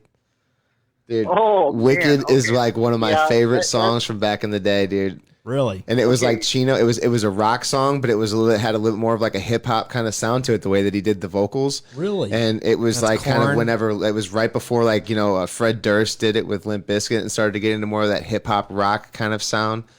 Jeff, let me know if you agree or disagree with that. But "Wicked's" probably one of my all-time favorite songs. I'd say by Okay, so Wicked, the version that Chino did with Korn, I love it because people that never even heard Wicked before were like, that is my favorite song on that album. I'm like, okay, cool. I mean, it's great, but they can never do it live unless they're touring together, right. which is one thing that I never really understood was So why you're they looking never at it like toured together. Why they never toured together, so you couldn't actually see that live, because that would have been an awesome song to just hear them rip That would've been live. cool. Okay, they should have toured more together, but they made more money not touring Right. together. You know what I Right. mean? Like that's Yeah. the thing. Did you see that song? I never saw it live. I never got to see Deftones and Korn in the same venue. Yeah, I've only got to see But- Korn at Family Values, but Deftones were not there that year, there for that one. Man, when you started talking about the Deftones, I just went back to the Galaxy. Yeah, Was the smallest venue. Limp Bizkit and Deftones one night, and then the other night That's I saw crazy. yeah. At the it was Galaxy. and then I saw Seven Dust and Cold Chamber Seven Dust. That's awesome. in Cold band. Chamber. Yeah. Great band. Well, if I got time for one more story, then you can. hang Yeah, on. I'll take one more quick story from you, and then we Yeah. actually got to get over to I'm sorry. Fish for Fights with Fish. But go ahead, let's get one more. That's all good. All right. Okay. So for the Deftones, we're on the first tour. I don't remember exactly what year it was. I think it was like '98 because I graduated high school in 2000. Yeah, it was probably '98. Mark Brooks was like he was like a buddy of mine. He's like, yeah, let's go to this concert. I got a buddy that he can get us tickets. It's sold out, but he's a scalper. He can get us tickets. He's going to meet us there that night. So my dad drops us off, and I can't. I don't drive. I got my dad's. I got a pager. I can call my parents at home. This is what year it was. We didn't have ship a pager. Right. Right. So everybody's inside the venue, and the owner comes out. And me and my buddy Matt are sitting there like bummed out. Hey, can we use your phone? We don't have our tickets. And the owner says, "Well, what happened? We got stood up by a scalper." Oh no. Oh man, he's like, "Oh man, that sucks, dude." So he's like, "How much money do you guys got?" And I was like, "Well, the guy was going to charge us like $40 per ticket." He's like, "That's messed up. Give me $10 a piece. We'll let you in the front door." That's That's awesome. awesome. So the dude took care of you after you guys got kind of Dude, like he let messed us around with. He let us in the front door on the rail. Come on in, when brother. Fred came out. Come on, Oh, brother. dude, it was great. But I mean, that was back in the day when you had to deal with scalpers. Right. Now you got to deal with Ticketmaster. Right. Yeah, right. And all the That's why it's taxes. bad. Scalpers, Right. too. Yeah. Right. So think about how much money that they made and then lost on all these concerts this year. Oh yeah, man, dude. You know what I it's a mean? Killer. It's got to be ridiculous. Yeah. But I know I'm rambling, and I want to get back on the base train and listen to the rest of this cast. Right on, Yeah. man. Well, hey, thanks for tuning in. I knew you had at least a Hey, story or two about some of these bands we were talking about. I love you, Jeff Wood. I could go on for days. I didn't watch any of these fights, but I do want to stay tuned in and see what you guys. Yeah, had to John's think about. got some good stuff coming up here, so definitely stay tuned in. And thank you so much, man, for giving us some insight on that. I appreciate Thanks, it. Jeff. I love you, Jeff Wood. Love you guys, Boomer, Mark, Kyle. All right, buddy. Take it easy. Definitely. We'll see you, bud. See you guys. All right, man. So hey, Very cool. I love it, man. That was a great music portion of the session. I want to bring up one more time as well too. A couple other artists that I was actually spreading the word about. We've been talking about. One, we got Joyner Lucas, who did the Will song. Yes. That's on his album Did we post that ADHD. already? Let's post it again just because it's a really good song. Should I do the original then Will? Yeah, and then also Will Smith did a rebuttal to that, which is pretty powerful. Really cool song as well too. So it's the Will remix. So we're gonna throw that up as well. Also, we have who's our boy from Louisville. Oh, Jack Harlow. I am Harlow. stuck on this kid. I gotta look that guy up. It's Check him out. amazing. He's a storyteller, and a lot of rap kind of went that whole materialistic, look what I have, Yeah. like holding the money up. This kid is so country and just like curly hair, white dude, super cool, super chill, and he tells stories and you learn lessons. He cusses and stuff. He's a young kid and Yeah. stuff. He's not caught up in the glitz and glamour. Right. His first album is him like in his like boxers or something doing something weird, and then his second album was like he's got his Grand Prix parked like in the river's edge or something crazy. He's got a pretty interesting entourage from what I've seen from some of his videos as well too. He's But Jack awesome. Harlow is actually the artist. Check him out. He's on I'm gonna post it, Spotify. yeah. He's got really good music. I mean, honestly, depending on what sound you're looking for, he's got pretty much one for each sound. Like he can speed it up. He can do a little bit of everything. That's He's cool. young. He also did Sway, Five Fingers, Fingers, and dude, he killed it. I'll post that. And I went back to that first album from 2016, and his style is like the same. So I can see why he's where he's at. Because, I mean, I'm a very hip hop Kyle. We're both. I mean, Right. just- Yeah. Kyle used to come pick me up from my house when I was like, what, 18, 19 years old. And I would just like give him mixtapes. I'm like, dude, check this out. Music. Yeah. But yeah, dude's awesome. I'm posting a comment. Well, I'm I'll look into him. I'm gonna kick this over to Fish here. Let's see if we can get him on the horn. And get some insight as far as what's going on in the UFC world, because this weekend was pretty crazy. In the Yeah. UFC, I heard that. in the UFC. Man. Hello. How we doing, man? How we Mr. doing? Nesselhoff. What's up, I'm dude? doing great, How's it fellas. going, Can buddy? you hear me okay? I can. Yep. Yeah, there was a little echo from the sound in the background, but I'm getting you clear now, man. Tell Sir, that baby be We're quiet. good. John, thank you for coming on again, man. I have to explain. Obviously, your nickname is Fish. I've known you for a very long time. I posted up fights with Fish, and Jeff said Fish ? So I wanted to clear that up. That is John's nickname. Yes. I don't know. Maybe it's because he can drink like a fish. I mean, you can put whatever your own interpretation is to it. John, you are a beast. He can't drink like a fish. Yeah. That was part of it for sure. You know, but we had some fun as a kid, man. But or as kids, but tell me, man, this UFC stuff. I'm a little green to it, man. I'm not gonna lie to you. I watched back in the day when it was like Forrest. Was it Forrest? Oh, who is it? Help me out here. Whitaker. Forrest Whitaker. No, Who's that it, was an Griffin? actor. Forrest Griffin, thank you. Forrest Griffin, And then like yeah. Anderson Silva, whenever he knocked him out, stepping yeah. backwards, and then he jumped over and ran out of the rink, and yeah, that would like remember that embarrassing moment. But then I fell off of UFC for a while. I went way back. I used to watch Mark Coleman Yeah, and Shamrock, and that was when I first Oh, got yeah. into when they used to And do then I kind of- multiple fights. Yeah, and we were like big into it, and then I just kind of stopped. It was right when Ortiz was coming around, and then I Oh, just yeah. fell out of it. Yeah. So there wasn't really a reason. I just Those did, names ring a but- bell, but yeah, Yep. I'm not yeah. Well, I think you see some people that end up drawing some attention and piques your interest because maybe, Right. hey, this Because is a of who new they up are. and comer, or this person's young. But John, you got a story for me, man. Tell me about this. Someone made history, I think, right? As far as Well, listen, I got 12 matches here that went out, but before we do that, we can't start out any UFC without Bruce Buffer. okay, you're right.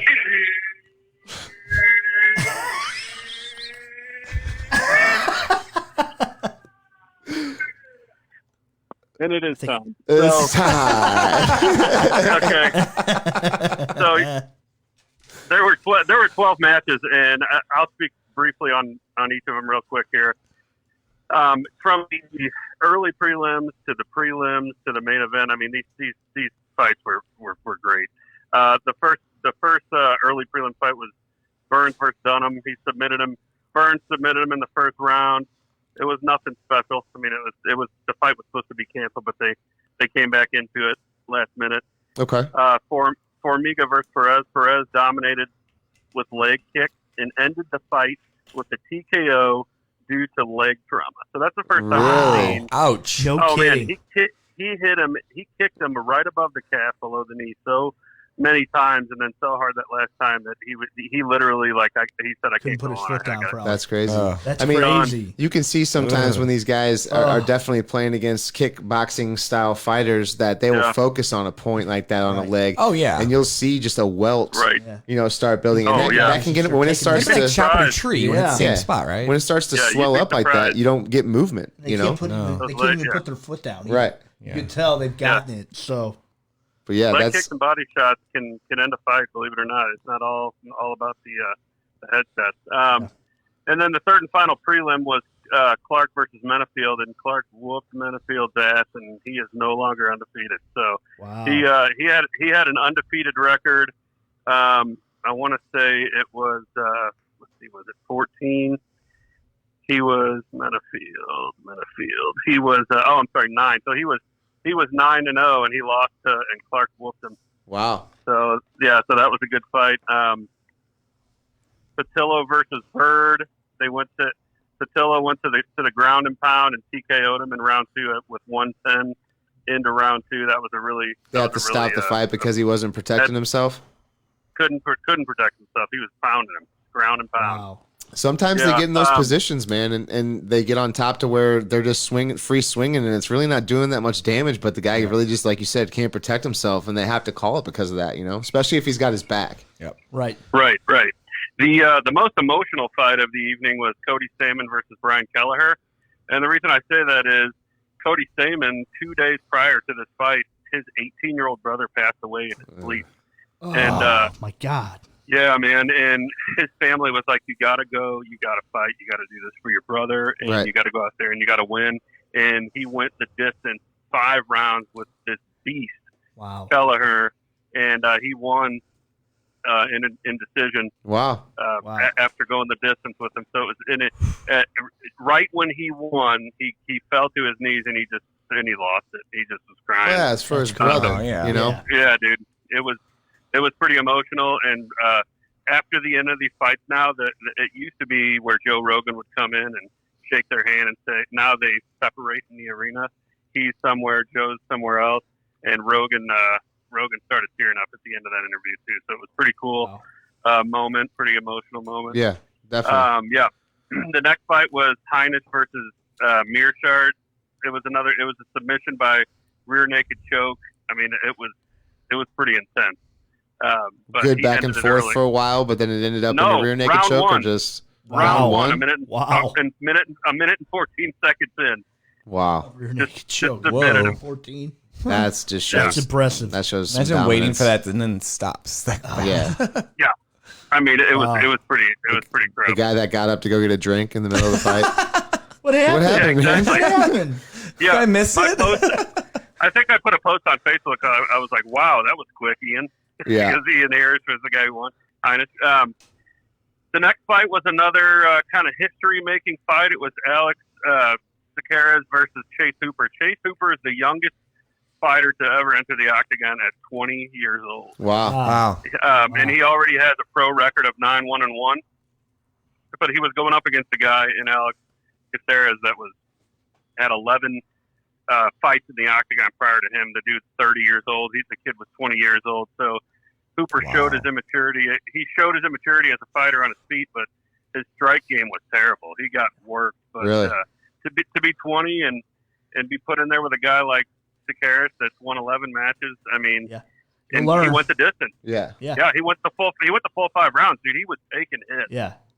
He was taking hits. So That was he did probably good for him. himself. yeah. It was good Learned for him. I would imagine him and his team learned a lot about Yep. what he needs to do. You could just watching. He was stepping into punches. He wasn't protecting himself Yeah. enough. So, Yeah. but hey, he got the nod from Dana to have his debut, and he did it. He That's went the good. distance, so good for him. Main card of the night. These fights were pretty crazy. 2 of them ended in knockout. First one was Sugar Sean O'Malley, they call him. This dude has rainbow braids in, right? Cornrows. Rainbow cornrows, tattoos all over his face, tattoos all over his body. I'm not judging the guy. but he was 11. He was 11-0-0 going into this thing Yeah. against Eddie the handlebar mustache Wineland. I like And, handlebar mustaches. I I'm love the telling you names. what. I want to have a conversation with that guy. Yeah. Joe Rogan said that had to be the best step away knockout he's ever seen. It was he smoked him and it just put him to sleep, and then he just stepped back and walked away. Oh, Like it was- just like Wow. so he had a nice Like it little was- walk off. Like he knew what Like he was it was a doing. street fight. Yeah. Yeah. So he gets to pick. I'm pretty sure he'll pick his next fight. I think Dana said he's going to pick his next fight. Yeah. Oh. So what you're saying is so that was when he teed off on his jaw and knocked him out, he did the bat flip and just walked around the bases. Bautista. Bro, he didn't do the backflip, but one of these guys did. I can't remember who it was, but the next fight was Magny versus Rocco Martin. It was a really close fight, but a lot of these UFC guys will say this was the famous 30-27 fight. All judges scored the card 30-27, 30-27, 30-27. And you can't have an event without a 30-27, apparently, is what they say. Okay. That's a common so thing. Magny won. I thought it was a super, super close fight. Magny and Rocco Martin thought it was going to end in a draw. It didn't end up ending in a draw. Magny ended up winning. Wow. Yeah. So that was a good one. And then let's see where we at here. Sterling. Yeah. Aljamain Sterling versus Corey Sandhagen. Submitted him with the second rear naked choke of the night. Only person in UFC history to stop Sandhagen. Sandhagen is undefeated in the octagon. How long did that and, one end up taking? Round 1 minute and 28. Another round one rear Wow. naked choke. Wow. Yeah. You know, as quick as Yeah. they are awesome when it happens. It's like, holy Well, cow, you know, you it's- just beat him like that. I think too. I mean, there's so many things they have to be watching out for. Right. It's like watch yeah. the strike. Don't let him take you down to the ground. Next thing you know, he's got your back and he's choking you out. Yeah. You don't even know Exactly. how quickly these guys can turn it on you. Yeah. With the wrong move. You're right. Yeah. I mean, they're trained. Yeah. They're trained Yep. fighters. So Yep. They know what they're doing. So the next fight, Garbrandt versus Rafael Sancho, buzzer beater knockout. Garbrandt smoked him with 1 second left in the second round. Put him to sleep. Arguably, Night. I would say that night, buddy. Round for the That's what I count. said. yeah. Where am I? Arguably the best knockout of the night. Like Where you guys am got, I? if you guys pull up the Garbrandt knockout from UFC 250. You Post gotta that see up. it. I mean, Yeah. Was it again? Well, It's a good one. We'll he post pulls that one down, up. He pulls down, comes up, and just smokes him. I mean, it's brutal. It was a brutal hit. What was his name again? And then Garbrandt. Garbrandt. Cody Garbrandt versus Rafael Sancho. So, I mean, just a We're gonna link that in an the incre- chat so everybody can take a look Yeah. at that because it I'm was gonna a have to pretty. look at that. It was a pretty good one. This was fellas, recent. an This is recent? incredibly, Yes. yeah, this is a Saturday. Cool. An incredibly stacked prelim and early prelim. I was really, this is the first time in a long time I've sat down and watched all 12. Yeah. And I'm telling you what, it was really cool. And then obviously the history maker here at the end, Amanda Nunes versus Felicia Spencer. Felicia Spencer is a tough Canadian gal. Yeah. And to give you a little background on Amanda Nunes, the Lioness Nunes, she holds titles in both the featherweight and the bantamweight division. Last night, Wow. or Saturday night, she made UFC history when she went the distance with Felicia Spencer, all 5 rounds, just to prove that she's got the stamina. Right. And she defended her title. She already defended the bantamweight title, and now she defended the featherweight title. So she's the only fighter, That's male or crazy. female, ever to hold 2 belts in 2 different divisions That's and impressive. defend That's both impressive. of them. Yeah, that's very Yeah. impressive. And I think Spencer that's was really tough. I think that's really cool how over the last couple of years you've been seeing that female presence in the UFC It's a become big more deal. of a Yeah. big Oh, yeah. ticket Very cool. or a fight that you're Right. going to want to watch. Want to watch them? You know? Yeah. Well, there's nobody left. I mean, she's the baddest thing ever. You know She what? is arguably the best. There's always best- someone. Hey, you say That's that, what, that's John. what Dana Someone. said. You know, you say Listen, that, that's but what hey, Dana there's said. another 20-year-old out there that's hungry that wants to make a name for themselves, know. and Watching you her, never you know in know, this I'm going to sport. beat her. my Someone's God. It's doing funny it. right. that you say that. It's Yep. funny that you say that because that's what Dana said. But that's the number one question he got asked in the post-fight interview was, what's next for Amanda Nunes, and she's cleared out both of these divisions. Who could possibly do it? And he said, "There's always somebody." Yeah, there really always is. somebody. But Yep. yeah, so it was really cool to see her do that.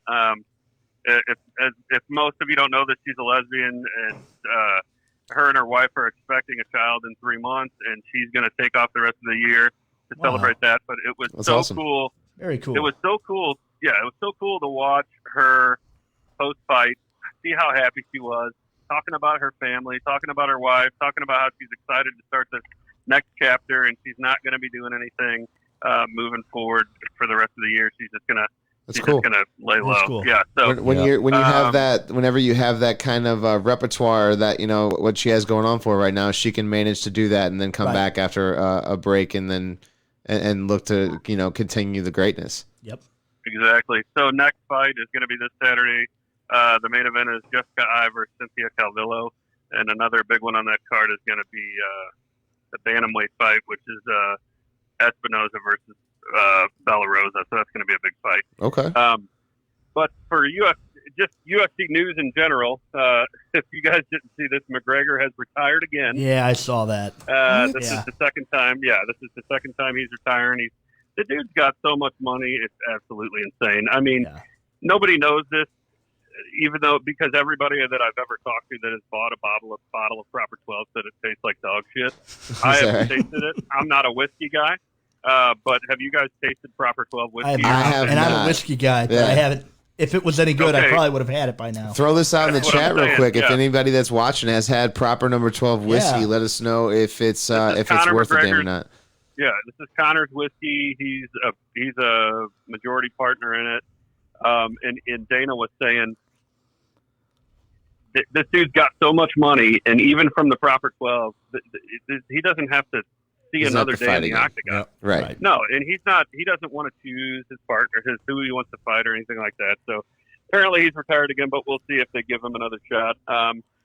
Jorge Masvidal is following in the footsteps of John Bones Jones. He's talking about wanting X amount of dollars to get back in the ring.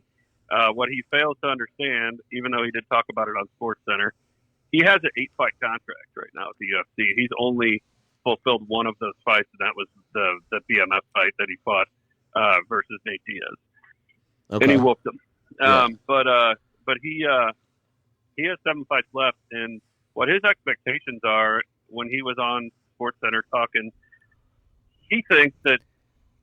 So in other sports, I'm sure you fellas know this. In other sports, maybe you don't. The players get a percentage, like a percent cut on concessions, all that stuff. Like other fighters you're talking about, or like you're talking about in other No, no, no, sports, like as in like other baseball sports, and like this or that. NFL, NBA, they get like a 30% cut. I think guys only get 18. But the big thing that Jorge doesn't bring up is, yeah, they get 18, but they also get pay-per-view draw. Yeah. So they get pay-per-view draw and that 18% too. So they do pretty well for themselves. So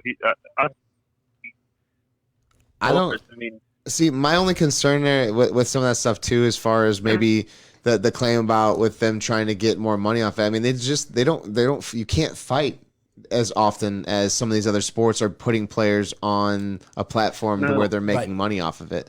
So I think that might have something to do with it in the grand scheme of things of saying, hey, you got how many, baseball, over 100 some odd games in a baseball season where a guy's going to be seen, 1,000 times, whether it's at bat or just in the dugout sitting there. So, that makes more sense to me of why there's more expendable cash to be maybe going around in that situation or in that scenario maybe.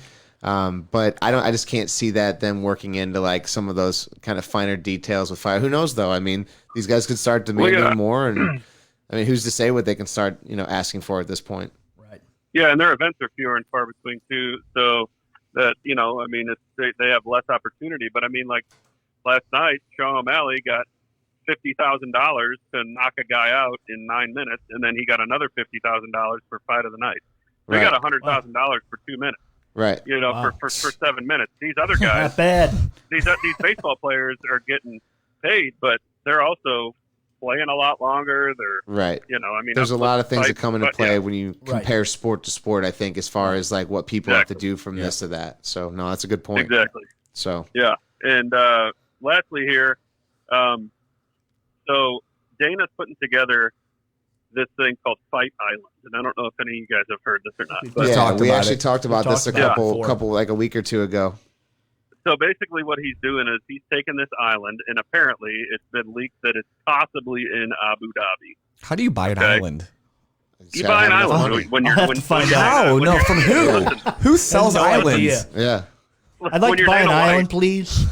Yeah, when you're Dana White, you ask for things, and for some reason it just falls in his lap. Look, another thing too, guys, is the UFC was bought by ESPN, and ESPN is owned by Disney. Right.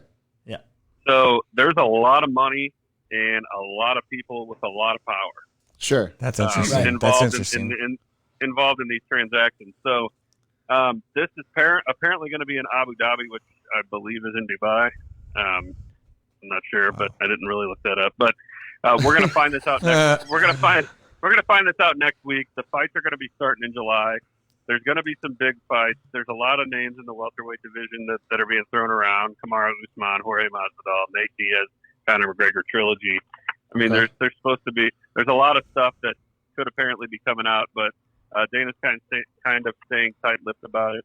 Okay. And another cool thing is a lot of these owners and a lot of these coaches, not coaches, but owners and commissioners of all these other sports that haven't started their events yet are reaching out to Dana to find out what the cost he's been enduring for having to test all the players for COVID prior to the event, test all the staff, test all the people coming in, test the media, all these people, and they're reaching out to him, asking him questions. So, and he's been really receptive to it, and he's just a down-to-earth, really cool guy. If you guys Interesting. get a minute, check out the post-fight press conference. He answers any question the media has. Okay. I just can't speak Yeah, more definitely, man. kindly about Dana That's White. a So, good call. And once we get closer to that time as well, too, maybe we'll have you back on again to kind of go over some details of what they got for Fight Island, because I know that we talked about it whenever the whole pandemic thing was going on, as if something that he was doing to make sure that his sport can continue while this craziness was going on. So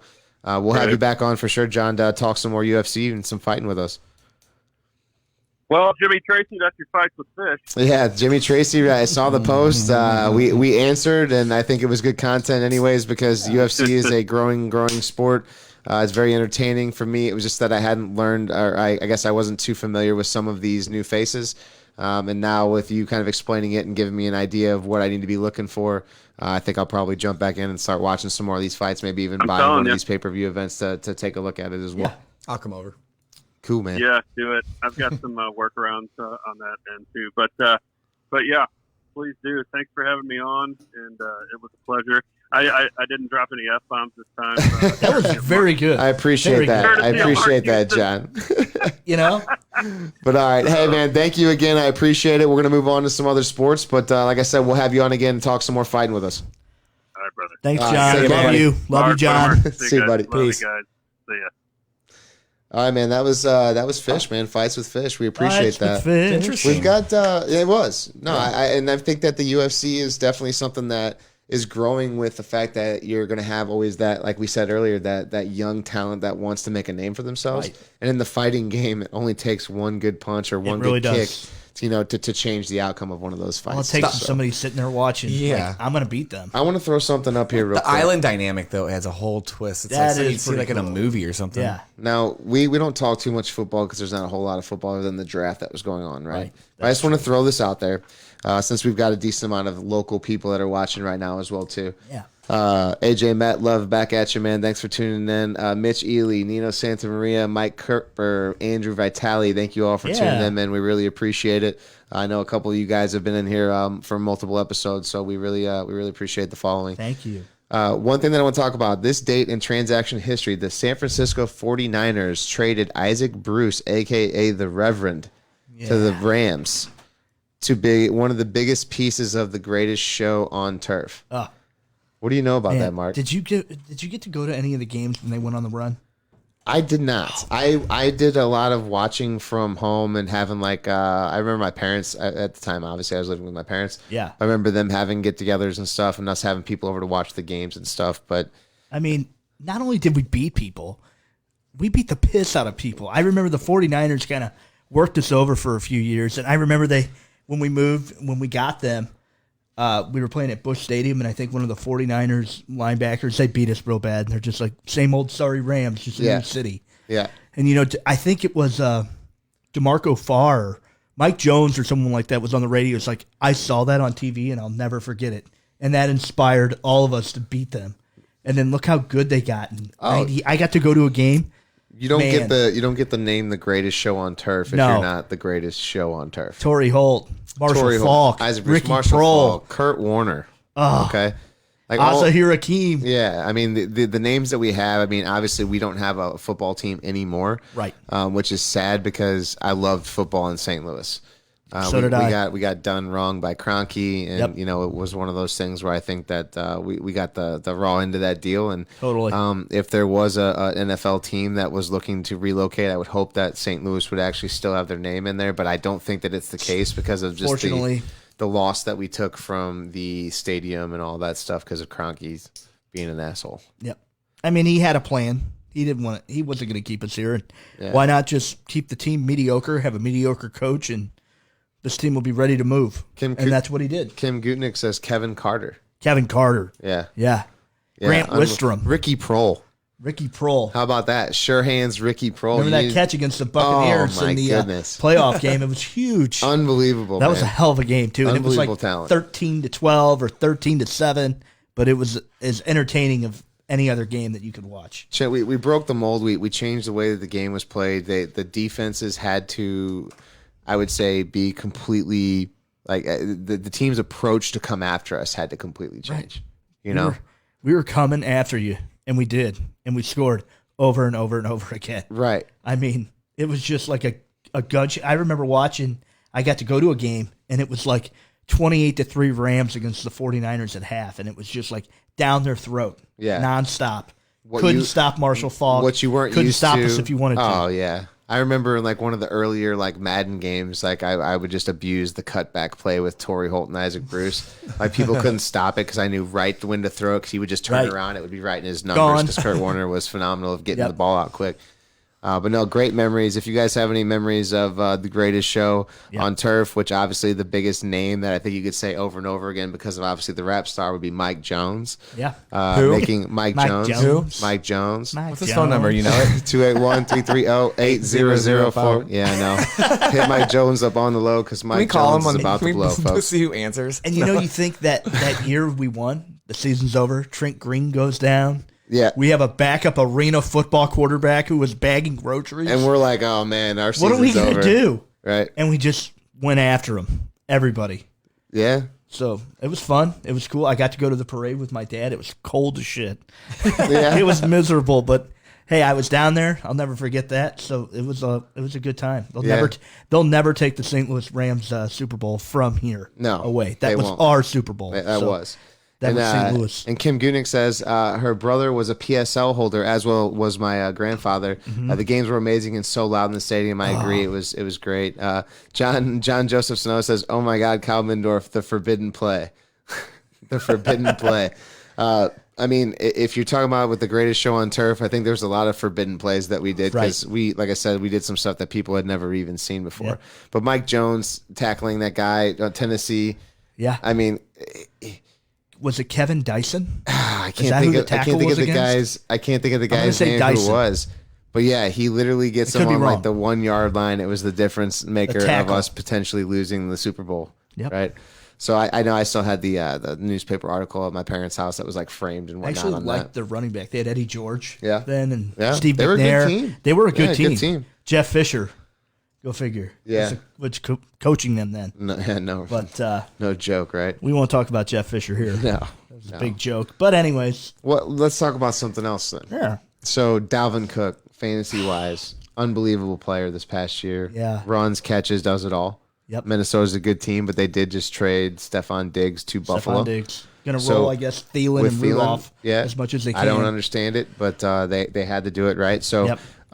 the question, I saw an article on ESPN Plus says, should the Minnesota Vikings extend Dalvin Cook? And I say without a doubt, Yes. absolutely. Like there's no, is there a knee concern? Is there something like with an injury? He had an injury the year before. Mm-hmm. I had him in fantasy, so I can vouch for that. So I didn't take a chance on him this year. Yeah. Of course, he is a great Right, player. But he's holding out. Basically, he wants to be paid. Yeah. And if they don't, I'm sure someone will.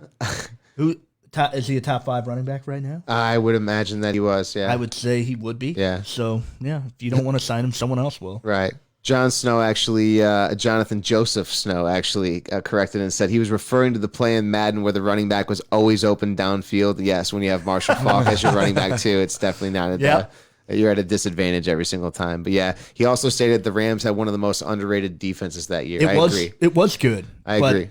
We just overshadowed. The offense was just overshadowed them. But they were big. When we played Tampa Bay, and Tampa Bay had a really good defense, and it became a defensive game, that showed that we had it. Yeah. They proved it that time. Yeah. So and I mean, it's the Rams had them both. You got to have both. You do. Really. You do.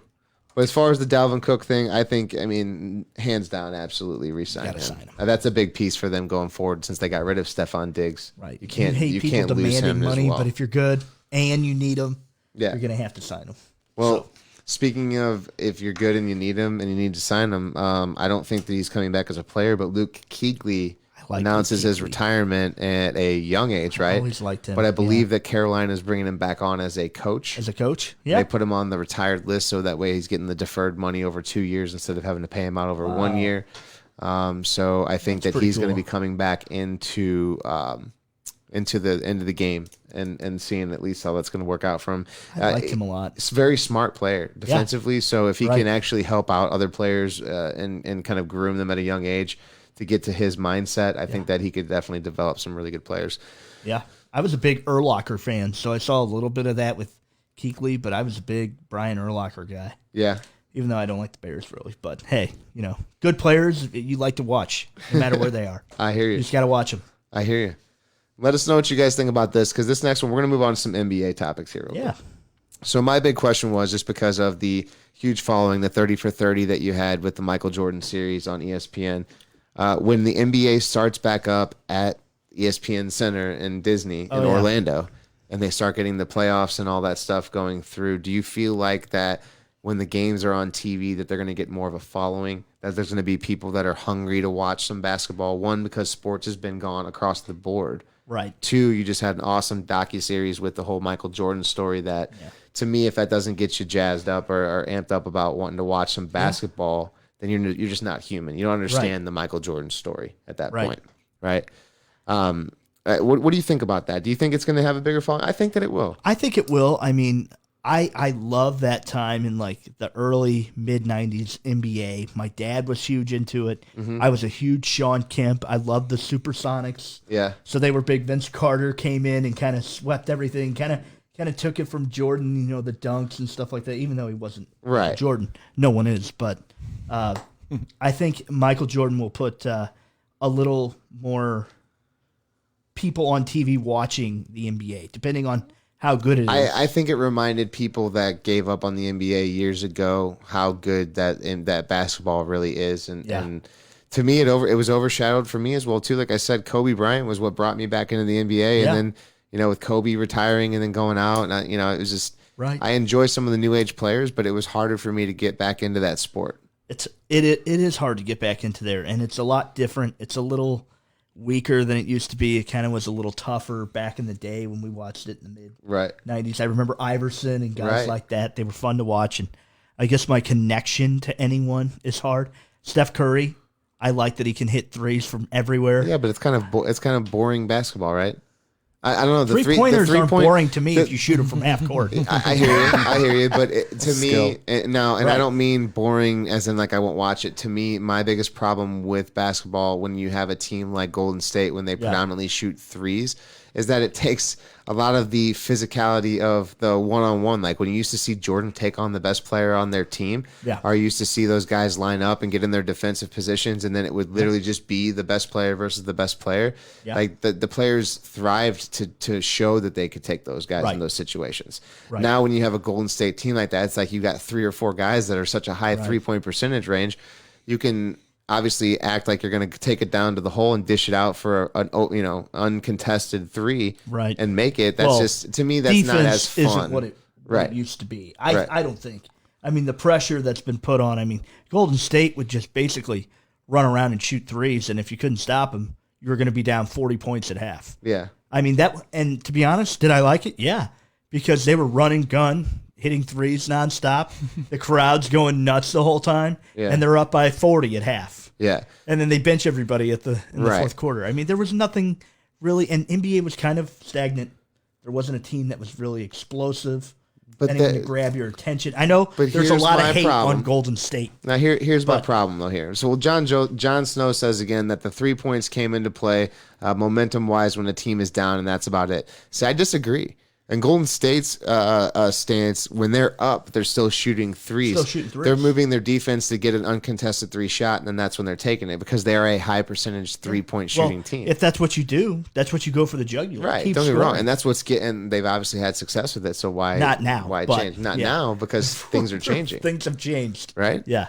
Now, as far as that goes, you said a big name that I haven't heard in a while, Allen Iverson. He actually Yeah. was in the news. Boomer, you actually sent that over to me. Yep. It looked like he is set to receive a $32 million trust fund in 10 years as a part of a Reebok contract that he Yes. had whenever he was playing. It's a lot of money. That is crazy. That is a lot of money. That is so a lot of money. Yeah. it is. Jordan does Nike. That's 23 flavors worth. Hey, correct me if I'm wrong, but was it Adidas or was it Reebok that Jordan originally wanted? It was Adidas, wasn't it? I think it was Adidas. Adidas was Yeah. the big shoe name back in the were. day. Whenever that was going on. Converse was kind of like Magic and Bird. Yeah. Yeah. And then he was trying to do his own thing, and I think it was Adidas that he was going for. But I mean, man, that's a The loss swoosh. out. Yeah.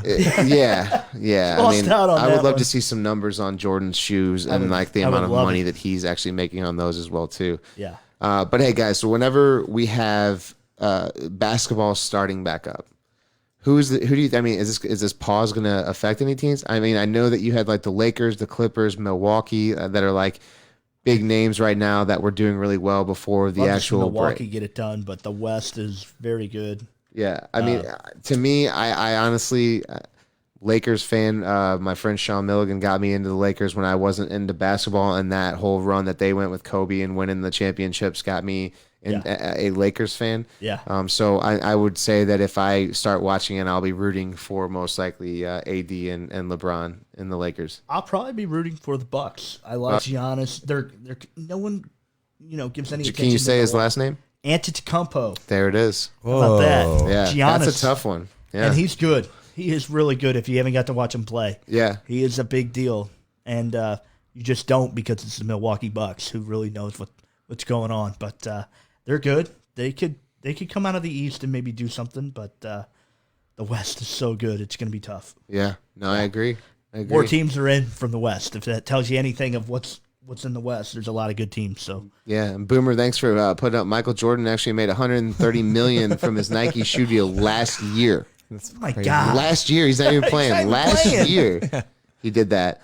But he originally wanted to wear Adidas shoes, so that's definitely a fact there as well. So it's a good point. I think Lakers. You say Milwaukee's the team to watch out for, and you can't I think sleep they're on the kind Clippers with No, you with can't. Kawhi. I think, I'm actually kind of excited for the NBA just because I haven't seen it.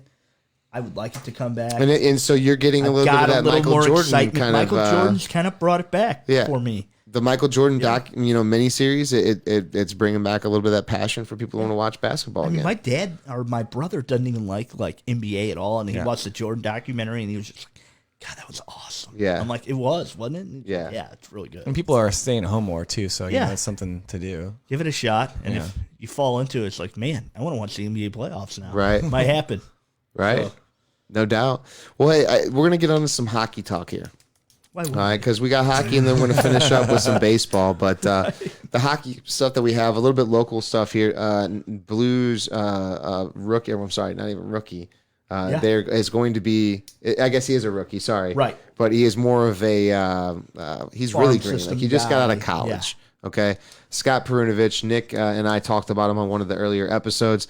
He was named as the Jim Johansson College Player of the Year after already winning, I believe, the Hobie Baker Award as well. And he is a Blues player. He is a St. Louis Blues member. So it's going to be exciting to see if he'll have that Cale Makar kind of outlook, because I heard he's like really silky smooth with his hands back in the defensive place as far as being able to get the assists and the points as a defenseman. Doesn't it feel good to like have these young guys in the system that Vince that aren't Dunn. even here? There are other guys too that Costin's not even been up. Well, Clem Costin, I think, is going to be an injury problem because he hurt himself, which allowed us to get him at the place where we got him at. Right. And then he comes back, and then I think he had a really bad injury after he scored his first goal in the NHL.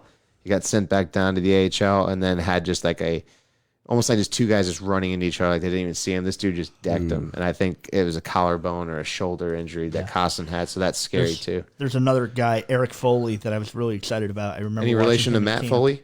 No. No? He didn't If grow you up pull in a up his van profile, you'll down by the see river? why. But he's really good.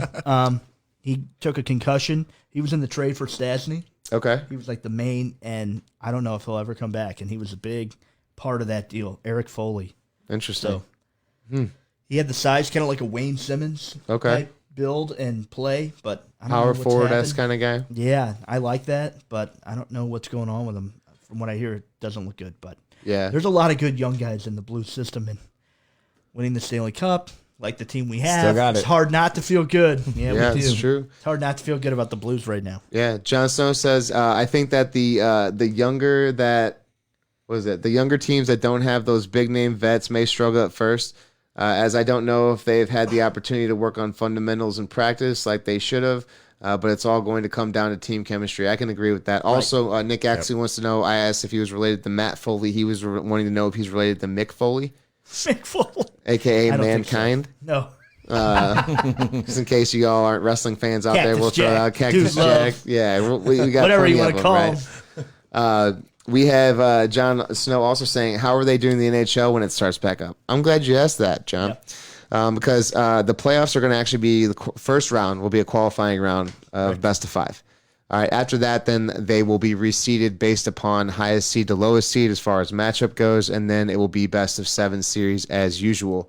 When it gets down to the Stanley Cup Finals, the two teams will get, depending on what the home game will actually be, will be based upon your win percentage from I believe over the playoffs as well as your regular season. Mm-hmm. So if you have the higher win percentage, then I think that would give you what would be considered home ice advantage. But really, we're all questioning at this point, what is home ice advantage if you don't have any fans in the stands? So it's going to be interesting to see how they do it. I like the fact that we're getting it rolling and back and going. Didn't it feel good to see that picture of them actually practicing? I sent Yes. Kyle a saw picture that. in our post. Edmonton Oilers players, Alex Chiasson, and about 3 others were out there getting in phase 2. Phase getting 2 out there playing. It's All like, wow. 6 feet apart and around this. That's okay. They're coming. It's coming. Yeah. I Positive. think, yeah. I think when you want to talk about positive as well, too, there's a thing called In Their Words that's going to be coming out. Did you see about that? No, I didn't. It is something that's going to be released on, I believe, the NHL Network, June 12th. Blues players, basically, in their words, about the Stanley Cup and I guess what it meant to them, what they remember throughout the journey. I guess kind of a little bit added on to see, see a little bit different angle from the players there. Love it. Yeah. I'm ready. Also, your brother's saying it's good to see your brother back on the horse after Saturday. Apparently, you did do some serious drinking Saturday. Felt terrible. Yeah, I did some. Like I remember, I Saturday just got too. up to go pee and was just like, "This is too much work." Yeah, And I was going to do yard work, and I'm like, "There's no way in right. hell." I actually had someone do my yard today, and it felt so good to watch him out there cutting it. yeah. Felt like me for a second. But wasn't in good shape. But I think that's what you go for, kind of on your birthday. Just Yeah. pretend like the day never really happened and you don't remember it. Yeah, I did that pretty well. You had fun. Remember Yeah, I it. had fun. So get you a Remember it landscaping as gift much card. as you can. Get you a landscaping gift card for your birthday. Yeah, that'll work. It'll go to use. I promise. We got a really good question here from a good friend of mine, Jon Snow. Is saying, do you think that we will see a huge rating spark with sports not being around, or vice versa, trending down due to no fans in the stands? Because No. I'm not a Canadian fan in any way, shape, or form. But man, the fan makes their games wild and exciting to watch. That is something that I think that we're bringing into this whole thing that people aren't really thinking about. And we keep talking about it, like really what is home ice advantage for the NHL? Because if you don't have fans in the stand, it doesn't matter. They're talking about maybe pumping like artificial sound into the buildings and stuff like that, but it's not going to be the same. I know in large crowds I operate better. I think You just feed off the enthusiasm. Dude. You know, that's here's the just what thing you though. do. Here's of the thing though. I think that with what he's saying though as well too is like I think there's going to be a spike. I think it's kind of like right now. It's like you took sports away for 2 months. It's kind of like that kid that got grounded, right? Yeah. You know, you got his computer, his gaming console taken away, and then next thing you know, He's you gonna get it nerd back, and it's out. like, holy cow, here we go. I've been missing out on this for gonna a be on. while. Like, let's get going. So you can look at it that way. You could also look at it as, hey, maybe it's been so long we've been without him that now people have learned to be more dependent on other things other than being able to watch sports. Nope. Not me. As Not he me at dumps all. his beer out. Nope. Yeah. Yeah. Mark wants it. I'm ready. I'll take whatever I can get in this playoff format. It looks exciting to me. I don't know why you wouldn't be excited about it. Maybe if you got a Carolina Hurricanes, might not be, but It might not be, yes. that's okay. I'm ready to watch it. Period. So But I mean, we also have a redraft that we were going to Yeah. talk about from 2003. And 2003. we'll close up hockey, and then we'll move on to baseball, our last subject for the night. So if you guys have any comments, please let us know. Also, we didn't really talk about too much this entire time. We have another shirt from Throwback Spot. Throwback Bar and Grill. Yes. Thank you very much. We're still doing another giveaway for them. So if you share the video, we will get you. We'll do the whole little wheel spin again and see. And we still have a couple gifts we're getting out to people soon Yes. as well too. We're gonna get some addresses and just mail them out because we've all been so busy. So we just want to try to get them out to everybody that's won. So thank you for tuning in tonight. But if you do share the video tonight, you'll have a chance to win a shirt from Throwbacks Bar. And what we hit 110 on the shares on. That was pretty crazy. We hit about That's 110 wild. on that one. The one- I think we went 90 on the previous one and 110 on the one where we hit Yeah. Mind-blowing. 5,300. It's at 5,300 views right now from last Monday. That was the previous one, yeah. That's awesome. Pretty cool. Thank you for everyone that watches and adds Yes. themselves to the group. Right.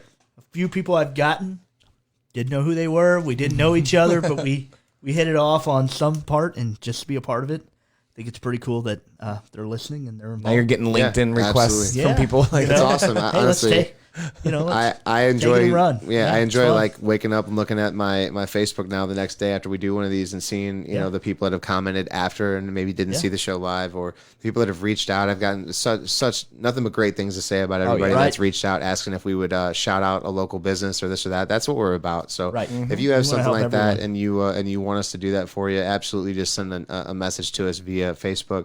And we'll talk about how we can definitely work in something for it on the show for sure. Absolutely. So 2003 NHL redraft. We're gonna go over this quickly, just because we obviously, we don't need to beat a dead horse about Right. this. But number one, moving up from number 45, Patrice Bergeron. Fantastic player. I would have thought that he would have now, if he would have been drafted number one overall, he would have gone to the Pittsburgh Penguins. Who went first overall to the Pittsburgh? That maybe we need to look that up real quick and see.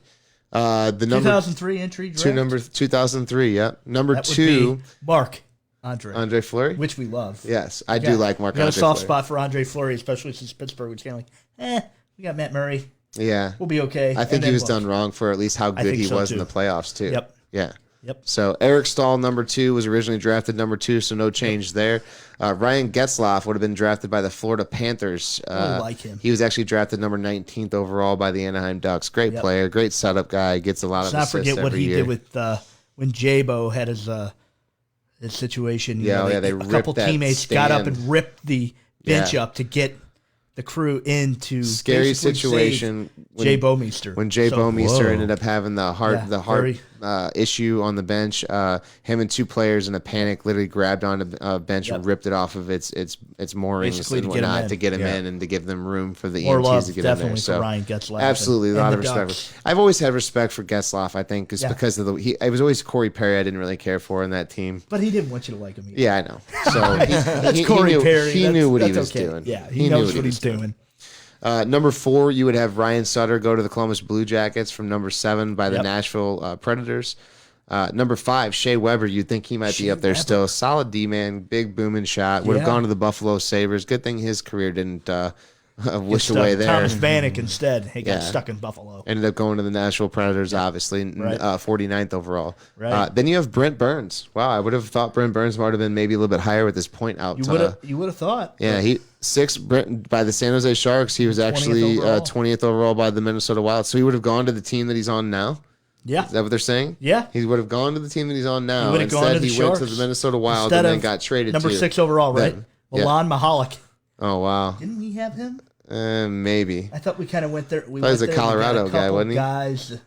Yeah. I thought he was a Coyote, and we kind of, I think we took a chance on him. It didn't work. Yeah, I don't think so. No. Number 7, you have Marc-Andre Fleury for the Nashville Predators. How interesting would that have been? Wow. Instead of having who they have now. Right. And instead, he got drafted number 1 by the Pittsburgh Penguins. Number 8 would have been Joe Pavelski. He would have gotten drafted by no longer a team, Atlanta Thrashers. Atlanta Thrashers. Instead, he was drafted number 205 by the San Jose Sharks. So that's a big jump for Pavelski. Yeah. Going from 205 Good all the way player. up to number 8. Very good against the Blues, too. Yes.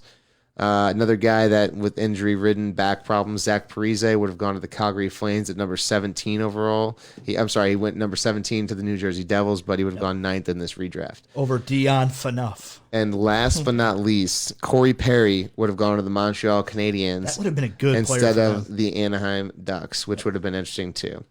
Andre Kostitsyn is who they ended up getting. Yeah, notables for 11th and 12th. You have Dustin Byfuglien and Corey Crawford. And then number 13, even Jeff Carter, who's got Stanley Cups under his belt. And then it goes into like Seabrook, Vanek, and Kessler. David Backus, man. Dustin 62. Brown, Dion Phaneuf, David Backus, Yaroslav Halak. That was a good draft Elliott. year, right? Brian Jimmy Elliott, Howard. too.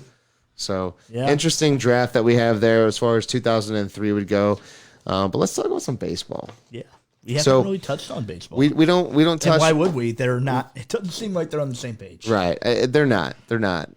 John Snow, I'm sorry, I missed that. It says, is it final that there will be no fans allowed, or does that depend on COVID-19 results trending? I think that they may try to find ways to put a third capacity maybe in, but if it's not in a city that there's only going to be so many fans that are going to want to be able to come in and watch. I just don't see it.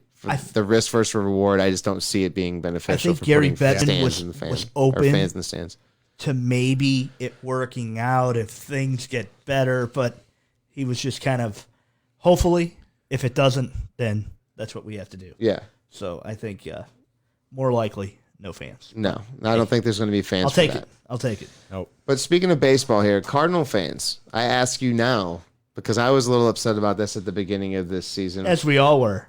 Nolan Arenado deal did not happen. It was a big kind of like pulling on your heartstrings from a Cardinal fan perspective. You want Nolan Arenado. He's one of the best third basemen, hits the hell out of the ball. Yeah. Looking at now with possibly a no season or even a shortened season, are you kind of glad that we didn't trade what we did for at the time? Because now waiting this one more year means he is going to be able to be in his opt-out of his contract, which he's already shown interest in coming to the Cardinals. Yep.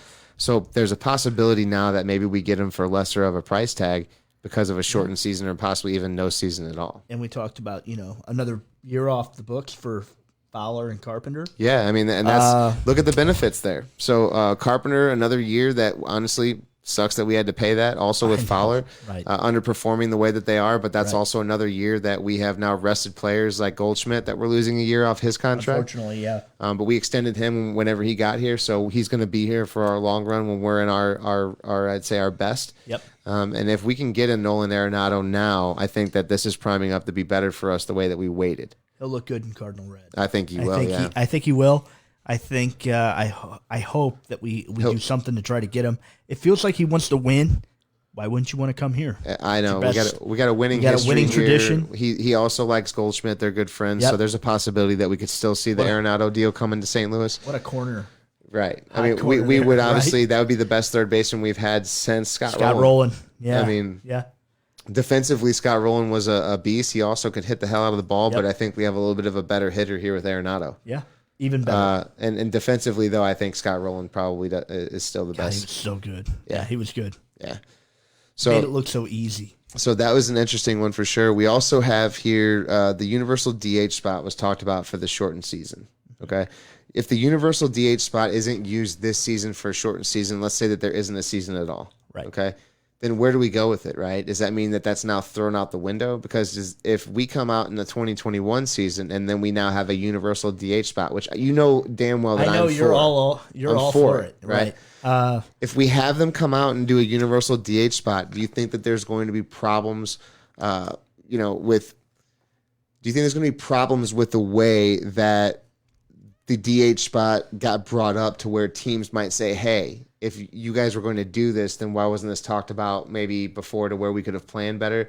Right. Because I still think that the Jose Martinez deal would have happened because we've got that Liberatore or whatever back, Right. or that pitching The prospect lefty, back. yeah. So I still think that would have happened, but a universal DH spot in the league needs to happen. And I say that is because there's young talent on teams that don't get at bats, and this is a way to give them at bats. We talked about Tyler O'Neill, right? We talked about Yeah. Oni. There's other guys that are out there as well Right. too that you would like to see maybe those have a little bit chances, more of a right. chance in the league. Now, whenever you don't have that DH spot and you're burning through pitchers, potentially getting them hurt through Right. that spot there, Right. I think it's a different outlook, a different look as far as that goes. And I do think that there may have been trades or people that were let go in this past year that if they would have said, "Hey, we're going to do a universal DH spot," We might still have they Jose might not Martinez, have done it. Right. We you might know? still have them. Right. They may have still made that Liberatore deal, but they may have given up a different piece. I think I wasn't really crazy about the whole DH thing, but I've gotten more and more. The more I think of Jack Flaherty trying to run out a ground ball in the Right. infield and hurting himself, and then you lose your ace or you lose your, Wainwright. He's getting older. All it does is he runs to the bag and hits a wrong corner. You're out. Right. That guy. Right. I like the idea of the DH. I like the idea of more runs. I know people are old school and they want to see you manufacture and hit and run and bunt. I want to see runs scored, period. Right. So, and I think that'll happen with us. If you're going to DH. give me an opportunity to have a better hitter go up to the plate, I want to see it Right. 100% of the time. Right. If you're going to say, "Hey, this guy hasn't swung a bat in 15 years because he's a lockdown pitcher," Right. and you know that he's basically going to have to now put a bunt down, he hits his finger, he breaks his finger, That's he gets all. beat. There's all it takes for these guys that get paid so many millions of dollars per year for their talent. Right. So to me, it's time. Let's put the guys out there that are supposed to run and hit the ball and field, or maybe the guys that are getting in their point of their career where they still can hit, but they just, they can't do the field, and that opens up now nationally teams to get players that they once were never even able to I'm get. with you. So Bring the DH. yeah, fun. Let me ask you this: who's being greedy in this situation right now? Because the MLB basically proposed pretty much the same deal, just dressed it up a little bit different, and I have a feeling that the Players Association is going to deny it, and which leads me to go back to what I've originally said over the last couple weeks now, is that I think we're looking for a lockout possibly in baseball. Yeah. Or I don't- holdout. It doesn't look good. I think they proposed a 75 game Yes. season just recently with Right. 70% of the prorated pay. I don't get what's wrong with that. Yeah. You're only playing what, 40% of the year? Yeah. What? Why? mean, Why do we got to keep fighting about this? I hear you. This fight isn't even NBA, NHL. We're all moving on. We're moving forward. Why? MLB is just like, no. Stagnant. Someone says something to me. You guys don't talk much baseball. What is there good to say? Right. This Right is now, there's terrible not. for baseball. There's not, right? No, it's not good. And I'll say it as well too, that it comes down to kind of like what me and a friend were talking about the other day. There's too many owners that don't own the stadiums. So at that point, if you're telling me that you're losing this much money, I look at it as is that there's taxpayers' money that are actually funding the stadiums, that are allowing the owners to make as much money as they did. So in these situations, I think that the owners need to be a little less greedy. And I Absolutely. think that's where they need to bend and understand that the players are the ones bringing the money in for you. So if anyone should get paid more in this situation and take a hit, I think that these owners need to do it. Now, don't get me wrong. I know that the Yankees own their old stadium. I know that basically Boston, the team, owns the stadium or something Right. like that. Yeah. That might be like that another place as well too. I think Cleveland. Cleveland owns the team owns the stadium or something like that. I think it's Well, they've never been on the same page. The owners and the players. Players always feel like they should be getting more, and they probably should be. But it is what it is. It's worse now because they don't get along to begin with. Now they're really not going to get along. So I'd like to say there's going to be baseball, but it doesn't look good. Yeah, It doesn't. I hope so, but- agree. Yeah. Jon Snow says the big thing to remember is that these guys, though, are pro athletes. It's their job. They have families to provide for, just Right. like everyone else. And he says that I'm spot on. I mean, it's my opinion. I agree. I'm happy that you agree with me on that. I just think that, you look at it. You look at it in the grand scheme of things. Yeah, you're the owner of the team. You're the one that brings all this together. You have other things to worry about right now, like the fact that people are out of work. Right. For concessions and other things Right. that obviously it's not just you losing money. There's other people that are taking financially a hit, Yeah. most likely bigger than the owners are. Absolutely. And the fact that they're the ones that are holding this kind of up from being able to bend a little bit as opposed to trying to hold their ground. Yeah. To me, I feel like there's greediness coming from the owners. And I think that that's why we're not going to probably see baseball this year. And back to Right. the spiking thing. I mean, could that make a spike go up in the other sports since MLB might be a lockout? Possibly. Very possible. Going I back think. to Max Kellerman's bonehead statement he said about Dummy. the NHL not being in one of the top four Yeah. is funny because, if baseball, which is considered America's pastime, I better not hear you talking about hockey on your show then. yeah, You right? got, you got something bad to say about it, and you're not going to have baseball. Say it to, Oh, Mark, I'll- say it to Mark's face. I'll put it this way. Come here, Max. Max Kellerman, I don't think he needs to make any comments on hockey because he clearly doesn't know anything about it. Absolutely not. Right? No. If he's not a fan, then that's fine. I'm not a fan of some sports, but I wouldn't say that it's not in the top whenever it clearly is trending in one of the top 4 or 5 sports in the United States. Yeah. I mean, if you take out and then go over to like the European countries and whatnot, worldwide soccer is probably the Huge. biggest Yep. sport, is even spectate sport. I think actually the biggest spectator sport is auto racing because Right. of how many people you can get around a 1.5 2.5 mile oval, Right. or this or that. Kyle, So let's talk about Europe for a second. What do you go over there for? Soccer. soccer. Yep. Soccer is where huge. If you go to England, there's a premier team or at least a local soccer team that you're going to support everywhere. Like it's everywhere. Right. I'm a huge Premier League guy. I'm a Me- huge yeah, Chelsea fan. I enjoy watching it. You I have know? a friend of mine, Nick, who actually enjoys watching a lot more than me. Actually, Yeah. sent me a message one time. He's like, "Hey man, you want to watch the Dortmund game or something like that?" And I'm like, "Yeah, when is it?" He's like, "It's 8:00 in the morning." I go, Yeah. "I'm out on this one, buddy." Right. I'm not waking up early to watch a soccer game unless Yeah. it's World Cup. And that's just me. And I'm not saying that I dislike the sport. It's just that for me, I will watch my sports at a regular time of the day. Right. I do not wake up early to watch, soccer, European soccer. That is really something that I minorly follow. I will do it. Maybe I will- bowling. I will go. I will go to the bars. Yeah. The bars will be open in Manchester United versus Chelsea. Or What bar do you go Man to for City. that? Do you go down to the actual? I used to go down to Tegan. Amsterdam is a good place. Yeah. Scottish Arms. Amsterdam's the one where they have the dam next door? Well, Yeah. yeah, and they have also like the soccer firm Yeah. hangs out there as well. It's cool because you feel like no one here cares, and then you get there and it's packed, and it's 8 a.m, and then you immediately are just bonded with these other goofball guys that are going nuts with soccer on. Right. But it's not for everyone. But definitely in Europe, yeah, soccer's huge. It's everywhere, but they don't really have hockey like us or NBA. Yeah, I mean, or John- baseball. Jon Snow is saying the only other sport out there that's highly competitive in Europe other than soccer is hockey. Rugby is another one that's really Rugby's- popular. Yeah, rugby's huge over there. So yeah. I know that as well too. But yeah, hockey is actually getting a bigger name for itself worldwide. Yeah. I mean, when we have the World Cup of hockey, I mean, you see how many countries represent now and where some of these people are getting brought in from. Leon Draisaitl is the first German player to win the call. What was it? Is it the Calder?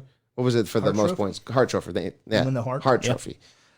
So I mean that's just showing you that it's a diverse group from a hockey perspective. That if hockey continues to trend in the right direction, I'm not going to say that it could be as big as soccer, but I think it can be close because of the fact that it does go worldwide. Yeah, and maybe the hardest part is we play in 20,000, stadiums or so. And Well, I think in that's- Europe they're big.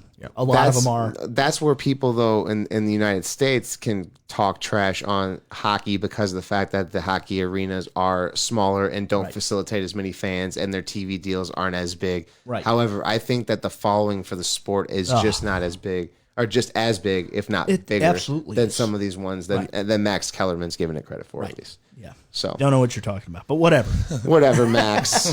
Whatever. So let's see here. We have one more big topic one question first and foremost. So let's go around really quickly. Boomer, you think there's going to be baseball this year? No. Mark, you think there's going to be baseball this year?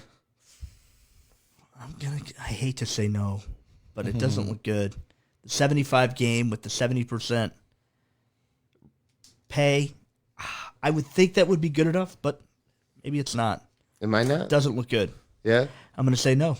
I don't think it's going to happen. I think we're going to see a potential issue then going back with maybe the collective bargaining agreement. I don't know how much time's left on that. Yeah. But if they're this far off now trying to figure this out, do you think that that's going to make the talks be a little bit more, I would say, not as friendly when it comes to the Probably. new collective bargaining agreement? Probably. Because of what the owners aren't willing to do for them now in this time? It's so hard because you don't know what the owners are getting. The players want to know what they're getting, and they probably do, and that's why they're holding out. But, you get 70% of your pay. You're only playing 40% of the year. Why don't you Right. make a little something? 75 games would be kind of fun. Every game's going to mean something, Right. pretty much. Right. You're gonna, and then do some playoffs, and I just think that what I you're- want it to happen. But I Would don't you know work how. for 75% of your pay for 40% of the work? Yeah, Absolutely. yeah. Absolutely. I would. Yeah. And if I was making millions of dollars, That's yeah. even better. Yeah, and you're going to get a lot of guys who are, just straight up athletes that want to play. But But that's the thing, a lot though, of is money. that the Lot of hot money. players and that's the thing though, the players aren't disliking the pay. I think they don't want to go any lower than what they agreed to back in November. Right. Right. Or not in November. I can't remember what month it was whenever they said, hey, we're not going below this threshold. Right. But the problem is the longer that we wait, the longer that we talk, the less games that are going to be there, which the whole just MLB Players Association was. Right. We want there to be enough games right. for it to be worth it. Well, now I we're think. down to 75. Right. So And it's I pretty much think the if you same go- deal, just dressed up differently. Yeah, you go any lower, what are you doing? 50, 40? What's the point? Then what's the point of doing it at that I don't time? see it. So I think you're going to see a holdout. I think you're going to see people like the Cardinals who are going to be like, hell yeah, Dexter Fowler and Carpenter have one more year off of their contract now. We didn't even have to watch them play.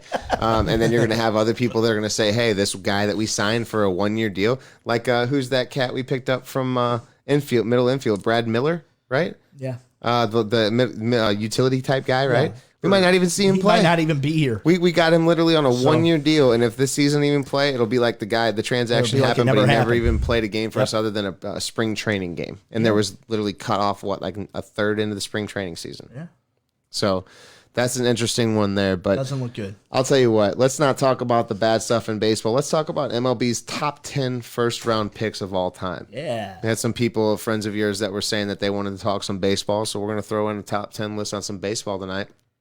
man, there are some good ones. There's some good ones. We'll do the top 10 and then we'll throw out some notables and we'll see what people think about that. And I want to throw this out as well too, guys. The biggest thing that I would say about this right now is that just like the rest of you, we don't have sports to watch. No, And if you could think about how difficult it is to try to scrape together like certain content and topics for like even this show that we put together for you guys, it's not easy. It is literally one of those things where we're scraping the barrel because there's nothing going on. Now, when stuff starts back up and we start seeing games and whatnot, I mean, I can't wait because I'm excited to talk about it. Right. I'm excited to see what you guys think about the format and what hockey looks like with no fans in the stands. And if you think that these best of 5 preliminary, then the best of 7 is going to be entertaining. I think right now we're at the point where we're like, hey, just give us whatever because we want it, Yeah. Like just give us some sports. We got to have something on there. We don't care what it is. I think you could throw a replays of Pro Beach Hockey from ESPN2 from like 10 years ago back we on. could talk and about that a people- couple and weeks people ago or would probably something. be excited to watch it. Yeah, we were just talking about that the other day too. And that home run documentary is probably going to be really cool. It will. I mean, I was, my dad would take me to the games early to go see McGuire take BP, and it was just like one after another off the scoreboard, You loved it. It was Yeah. It was cool. It was a time and place then. Did I tell you that I actually caught his number 59? Did you really? I did not. I made that up. I'm sorry. That was defeating. Did you really? That was defeating. I'm crushed. sorry. He had me I'm sorry. going too. I'm sorry. Me and I my picture Kyle real. just throwing his hand up, closing his eyes, like Like Smalls. we have this thing. Me and my buddy Joe. Obviously, we go back and forth, and we just say the most ridiculous stuff and make stuff up and Yes. straight face it and tell people when they're like, "Really?" They're like, "No, that never happened." yeah. So I'm sorry. I had to do that So one defeating. If you time. didn't know them, you'd be like, "Are they friends? Yeah, like are these guys? Are these guys cool with one another? I think they're about to fight." First round picks, man. I'll tell you, there's some good ones. MLB is a different monster than NHL and some of these other things we've been talking about. Yeah. But how many of these first round draft picks actually continue to be the person that they were supposed to be? Right. Now, is Buster Posey a first rounder? Yeah. I don't like Buster Posey. I think we've spoken about this before. 2-time World Series champion. 2-time World Series champion, but then again, I can look past the rings and see his chalky bones that he calls knees. And his injury has like cost him a quarter of his career, I feel like. And to have a guy like that be as highly praised, it's kind of like saying like, oh yeah, well, where's David Wright going to fall at in the grand scheme of things? David Wright.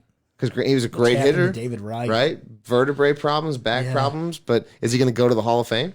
No. All right. Well, now Buster will because he's got 2, right? He's got 2 World Series, so they're gonna like, all right. Well, this guy can hit 300 average. Well, you know, and he's a catcher. How many catchers are good hitters? And I mean, there aren't many. Yadier Molina. Yachty, Oh, yeah. Yachty to me is a Hall of Famer. Anyone can, you know. I Did we ever posted get this- a number back? And I'm not gonna put somebody on blast, but I know we put up a topic a while ago, I put and a you had topic. questioned. I got a little hot because someone said he didn't deserve to be in the top 25. Right. And I go, well, tell me who's better. Was it 25 or was it even 15? It was 25. It was 25. He So said you're that gonna tell me. Yadier Molina Does not crack the 25. doesn't crack the top 25 of catchers of all time. Now, we went through the list of top 10, Yes, we did. and his numbers were arguably better than some of the people that were in the Correct. top 10. So all we asked this guy was, well, all Mark Tell asked him. me who's better. Yeah. He tells me 2 or 3 guys. Okay. Well, you've got 22 more. 21 more. Tell me who's better. And you know what well, he does? you don't have to get snippy about He it. goes I'm straight- not getting Oh, man. snippy. He goes straight to defensive mode because what he realized, he realized he couldn't back up his statement. Yeah. And here's the thing, guys. We're passionate about what we talk about. Absolutely. We're not out here to bash anybody for their No. thoughts on sports. We build, we But don't all break. we're going to say is exactly we build, we don't break. If someone's going to make an opinion on something that we are also opinionated on, we're not challenging your well-being or your thought process. We're just asking you to. If you say 25, that's an extenuance. significant That's a big number. number, right? Right. If you would have said in the top 5, then I could say, oh, well, cool. Give me your top 5 of who you think should be ahead of him, because there are a lot of good catchers that Even obviously top 10 I could would be above entertain. him, right? But, you know. But when you and then put the guy 25 out there, that got all just shows pissed you're a at me Cubs fan. And was just like, oh, well, you didn't have to get whatever about it. I'm like, wait a minute. All I asked was who was the 22 other catchers you would Right. have in front. You couldn't even give me another one. Right. And then another guy chimed in and was just like, Yeah, it Mark's was just like- correct. yeah, it's like- He's basically asking you who's better.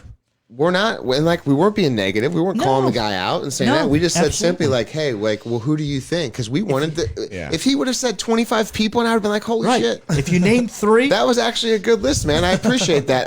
Maybe I don't agree with some of the placement, Right. but I'm gonna thank question you when you thank name you for 3. giving me 25. Yeah. You know, but the Give guy me- couldn't even give you 5. yeah. So- So you don't have to bite my head off. Yeah. Really? But I just want to know who's better. Yeah, That's all I'm asking. Well, and there's not there's that not many better. So, So Or was this on Twitter? Or was no, that? it's on Facebook. It's on Facebook. just a group thing. And we support tone doesn't these come groups, across okay? well, too. We support these It doesn't. groups because we obviously they've been kind enough to let us Yeah. share our videos on there, and there's been really a lot of people that have joined onto the group and the page because of this Yeah, of these groups as well absolutely. too. Sure. So and we wanted to make sure that anyone else that sees our posts that are out there, we're posting about positive things, about trying to get a conversation started between maybe people that we don't know. Just I to- love that, too. I've It does changed not my bother mind. me. I've changed my mind on things because people have talked to me about things, and I'm a human being, and I say, you know what, you're right. I like right. that You got outlook on it, feelings. right? Right. So I have no problem as a man of saying, you know what, I was maybe wrong. I think that what you made is a good Right. point, and that maybe makes me think or believe or think the same way sure. that you do, right? Yeah. So that's all we're saying is Right. no hate, nothing like that. Oh, and John Joseph Snow says Joe Mauer. That's a great one. Joe I've Mauer's always a been a good Joe Mauer catcher. fan. Another guy that I think injuries kind of held him back a little bit, and his team not And his having team. much talent. No. It was the M&Ms. It was Justin Twins. Morneau, and it was Joe Mauer with the M&M, the They Bashers. were a big deal there at Yeah. one point. They had Torrey Hunter too then. Yeah. But Central Division is just kind of a crapshoot. Mm-hmm. You don't have to be that good to win, but Cleveland's good sometimes. Chicago hasn't been good for a while. Detroit was good in 06, but not good enough. Yeah. Right. Mark, let's crest this top 10 list of first-round draft picks in the MLB. I Well, mean, people that held their weight. held their weight.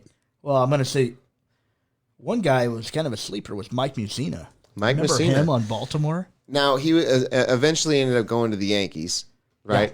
Pitcher. Yeah, pitcher. Right? Pitcher. I remember him. I remember watching him play. I think he had like 5 pitches. I think he was like a really. He was nasty. Yeah, he had some really nasty stuff, and he actually went to the Yankees, I think, in his prime. He did. And even in Baltimore, they were at least competitive. They had some good teams in Baltimore in Yeah. the mid-'90s, Palmeiro and Now- Ripken. And Mitch Ely is like that. a friend of mine. He's a huge Baltimore fan, and Yeah. it's sad because I think 2-3 years ago, I can't even remember how long it's been now since I've worked with them. But I know that at that time they had still some really good pieces. They still had Machado and all these other people, Brighton and whatnot. And Yeah. man, it's been one thing after another for them, and they just had to dismantle that team. So, Mitch Ely, if you're watching, man, I appreciate the support. I saw you in Yep. here earlier, but I hope that your team starts turning it around a little bit Yep. and picking up some players too. And then that terrible story about Mancini, who ended up having cancer. So, I mean, they're just a bad break Just right now bad for things for Baltimore. Baltimore. I actually really enjoyed watching them play when they had Machado and Adam Jones and some of those guys. They were a fun team to Markakis watch. and, Matt Markakis. Wieters kind of in his prime. Yeah, They were so actually doing pretty well, but they were. it's a tough division. Yeah. Yankees and the Red Sox. Tampa Bay is always good. It's Yeah. tough to get out of there. That's true. So That's true. Toronto, they're usually competitive. Yeah. So, They're in at that least after every 4 or 5 years, they get themselves ready. right, So right. Who else you got on the list there? I got Roger Clemens from the Red Sox. Roger Clemens from the Red Clemens, Sox. best first-round pick ever. Derek Jeter. Derek for the Jeter, one of Yankees. my I mean, favorite. Got a jersey in that closet right behind You a Boober. Longoria fan? Hey, I am a huge Longoria fan. Also, Devil Rays. just to let people know, that is actually a closet behind Boomer. That's not an elevator door, as someone posted before. But yes, I am a huge That's where Evan Nick Longoria is. fan. All right, come on, Nick. No, Nick, here- get out already. Hey, here's the funny thing. When it comes to Evan Longoria, another great talent at third base, raked. I was a huge Tampa Bay Rays fan whenever it had B.J. Upton, Carl Crawford, Evan Longoria, and some other pieces like Matt Joyce when he was a rookie, who was kind of like making a name for himself as well. Because of my trip to St. Petersburg every year, they play in St. Pete. Yeah. They're called the Tampa Bay Rays, but their stadium Rays, is yeah. is actually in St. Pete. And I've been to so many games, and when I'm Tropicana. out, Tropicana Field. Yeah. When I'm out of town, that was like my American League team. Yeah. I used to love the Tampa Bay Rays because I liked watching those guys play. Now, we went to a game just this past year, me and my buddy Aaron Tapie and his boy, and my friend Gregory, or Greg now, sorry. He's grown up. I got to call him Greg. And I love you guys. I hope you're watching. But yeah, we went to a game. We saw Tommy Pham play for the Rays. And this is funny, too, because when we went to this game, like they had announced they were struggling so bad to sell tickets in Tampa. Okay. So with that being said, they were like selling like tickets for like literally like $1. I want to say it was like $1 or So something bad. stupid, like in the bleachers. Yeah. So we ended up going out there. We're sitting out in the bleachers, we watch a game, and we went up to try to check out this little Hall of Fame museum that they had up top, but they were closing it right as we were about to go up there. But it was still a good game to watch. But it was against Baltimore, and I think Chris Davis hit a home run, and it was like the first hit he had in like 64 at bats, and you're just like, Probably oh, man. struck out like 38 times of those 60 Yeah. at bats. but Exactly. Yeah. Exactly. Who else you got on that list? I got Roy Halladay from Toronto. Man, let's talk about him for a second. I So love Roy. Roy Halladay, I watched some pretty depressing stuff about him, man. I didn't realize he had a serious opiate problem Yeah, he because hit a of his dark place. body falling apart on him. Now, they were even saying to his teammates and people that were like there, they were saying that you knew when he was on the opiates because when he was pitching, he was just sweating like a sit. Like it was just pouring sweat off of him. You could tell like his interviews and whatnot after the games and stuff, the way that he talked, you could tell that he was inebriated on something. Yeah. And man, just what a competitor. When you say Roy Halladay, I think Chris Carpenter. That's exactly who I think of. Every Because time. they played on Toronto together. I think Yeah. they kind of came up together. They might have even been friends as well too. Yeah. And their competitiveness is what kind of made a name even for them kinda more. look the same. They do. They really do. And they're They kinda pitching. look They're similar. lanky. Yeah, They're both lanky. gamers, man. They were out there even towards the end of their careers. They never gave up, and look how good Chris Carpenter was. Right. Think of 100%. Yeah. I mean, every game that guy went into, you're like, we're gonna win. Yeah. He was Chris Carpenter. unbelievable talent, man. Chris Carpenter. I mean, I wish he was still like on the bench with the Cardinals, like as a coach. He could be a coach. He could. very well. Could And be. who knows? Never say never with him because he went out on really good terms with us. And Yep. now correct me if I'm wrong too. Roy Halladay died of a plane crash. Yeah, he was flying it. He was flying the plane Flying and it the crashed. plane. And you wonder with his demons if there was something else going on there. I think never there's know. some speculation that people had about that as well too. Right. Yeah. But- That was a weird whole deal. Yeah, check find that out out. more Their about story on Roy Halladay, man. If you watch it and you find out, you actually kind of feel for the guy a little bit just because of his situation. Now, here's a fun fact for you. His wife said that he had shrunk an inch and a half from his back compressions and the pain from the reason that he was actually, I think it was maybe an inch and a half or maybe just an inch. He actually shrunk because his bones were rubbing against each other and he was pitching through the pain.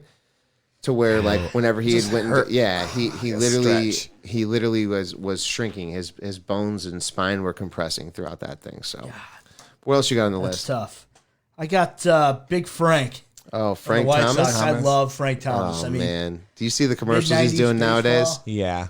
You got low T. 34. No, I'm just- No, he does the hygienics or nutrigenics or whatever the heck that is. Yep. And it's like, man, dang, Frank Thomas, you still Dang, look Frank. like you could play baseball. And he's like, the only reason I can do it is because I take these pills. And you're like, oh man, I wonder how many guys are like ordering these pills because they Oh, think my they're gonna look God. like I Frank think they're gonna Thomas come in a back and couple be weeks. Frank. Yeah, the big hurt. Right. Manny Ramirez for the Cleveland Indians. Manny Ramirez for the Cleveland Indians. That's an interesting first round pick. Let me throw this out there. What would have ever happened to Manny Ramirez if he wouldn't have lost his damn mind? That's a good question. Honestly, I mean, he was crazy in Cleveland when he was young. He really went off in Boston and things like that. But I mean, the guy could always hit. I was actually at a game in Cleveland, a Red Sox Indians game. He was Yeah. on Boston then, yeah. and he hit the second farthest ball ever hit at Progressive Field. Oh, dude, just a monster at the it bat. was I mean, I want to say it was like 495.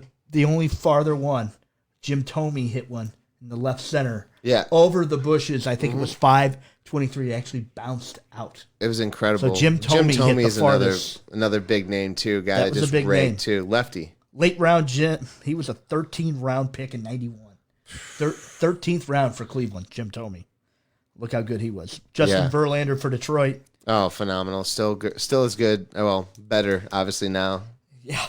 Playing for Houston. Better than, yeah. Finally got out of kinda- Detroit. Yeah, you know it's that's not good for anybody. Now think of this though. Detroit had a freaking awesome team. Yeah. Okay, you're talking about Ian Kinsler, Yeah. Miguel Cabrera. You had Nick Castellanos when he was a rookie and kind of coming up. You had Max Scherzer.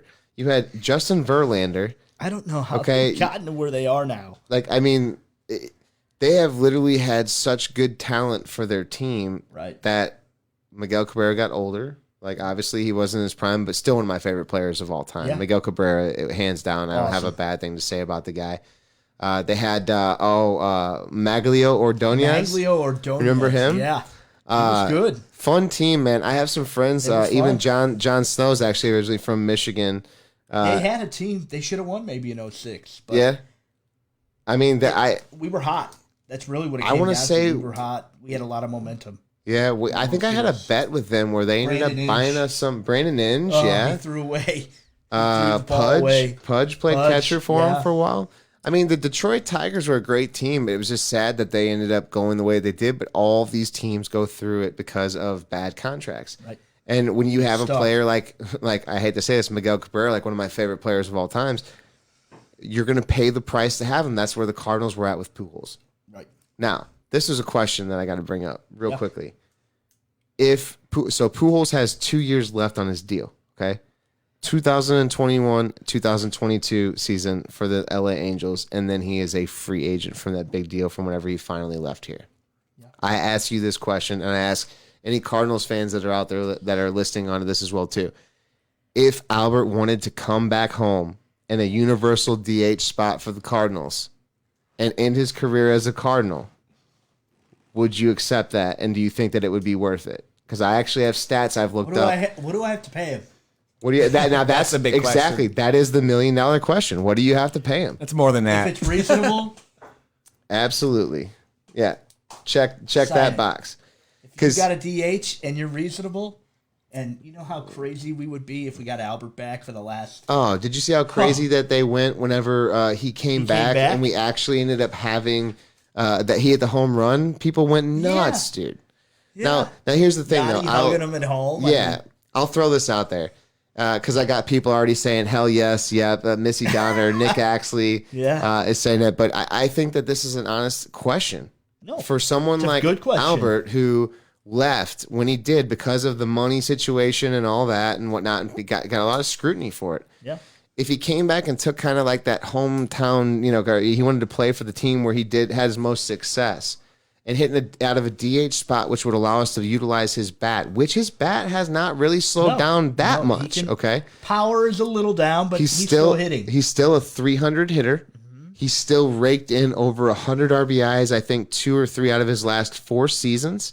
And the couple seasons that he didn't, he was still at like 75 RBIs and like somewhere around there. But he has the injury. Goldschmidt, Albert. I mean, do you see what I'm saying? Now that is a dangerous. That's a dangerous thing. I think that I would love to see Albert come back and end his career in a DH spot if he wasn't going to be a burden on the team for the right price. I would do it for the right price. I think that it'd be worth it to him. Most Cardinal fans are over it and would like to see him here. I think that you're right. Yeah. Yep. Who else you got on that list? The Royals kind of have a weird one. Kevin Appier, who he was good. Not Zach bad. Greinke, I would say Lorenzo definitely. Kane. Now let's not forget Greinke won a Cy Young Award with the Kansas City Royals, and that was like when they were at the worst team in the league. Right. So when you have a guy that's able to be a shutdown pitcher for a team that doesn't get you or manufacture any runs for you, right? Greinke, I think, needs a little bit more credit than he actually has gotten over his years. Now he also had like social anxiety, I believe. Had some issues with basically with that, which can cause some problems when you're a professional athlete. Absolutely. Right. So I think Greinke is a great call out too. But who else you got on there? Joe Mauer. Joe Mauer. Twins. Yeah, we talked about him. I've got a ball sign by Joe Mauer. I am a big Joe Mauer fan. So I've always liked Joe Mauer. Houston Astros, Craig Biggio. Oh, Biggio. Any of the Bs. I mean, Big Puma. Late round gem. This is one of my all-time favorite players ever. In the 17th round, they drafted a basketball player, Kenny Lofton. He played for the Arizona Wildcats and was actually not really planning on playing baseball. He was I think he was a point guard at Arizona. He was a stolen base man. He was awesome. Cleveland team, whenever he played on it, was good. They were so good. Yeah. So Jason Varitek is one that got away. Varitek, he went in the 23rd round in 1990. What an interesting batting stance. Yeah. Too, from Varitek. He was a good catcher, actually. He was a good catcher. Yeah. He was a good guy. He was a leader. He was a captain, right? Captain for Boston as well, too. He basically kept playing until he couldn't play anymore. Yep. Like, that was his thing. Yeah. So. We're going to hop here to the Angels, Mike Trout. Of course. I love Mike Trout. He's kind of old school. He signs autographs for kids every game. He's out there the whole time signing autographs. That's who I like. He's like an old school baseball guy. That's why I like Mike Trout. Yeah. So, Oakland A's. I've got him right here in front of me. Reggie Jackson. Mm-hmm.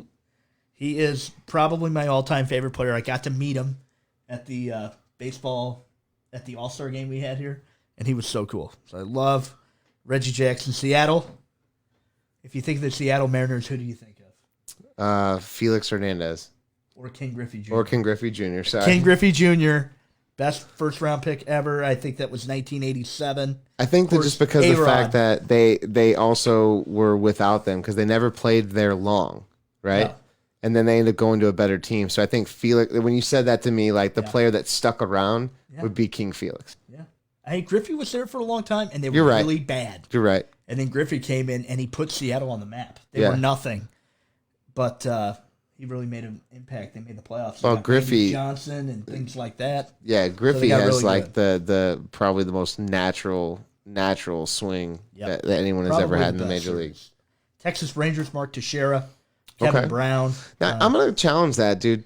Now, I mean, I guess I can't challenge it because the first round draft is because Teixeira was a hell of a player. But for a guy that hits the home runs that he did, he didn't have the average, especially when he went to the Yankees. He was like a 220 guy. Mm-hmm. You know, like for someone that hits for power, you would expect that maybe he can make more contact than that.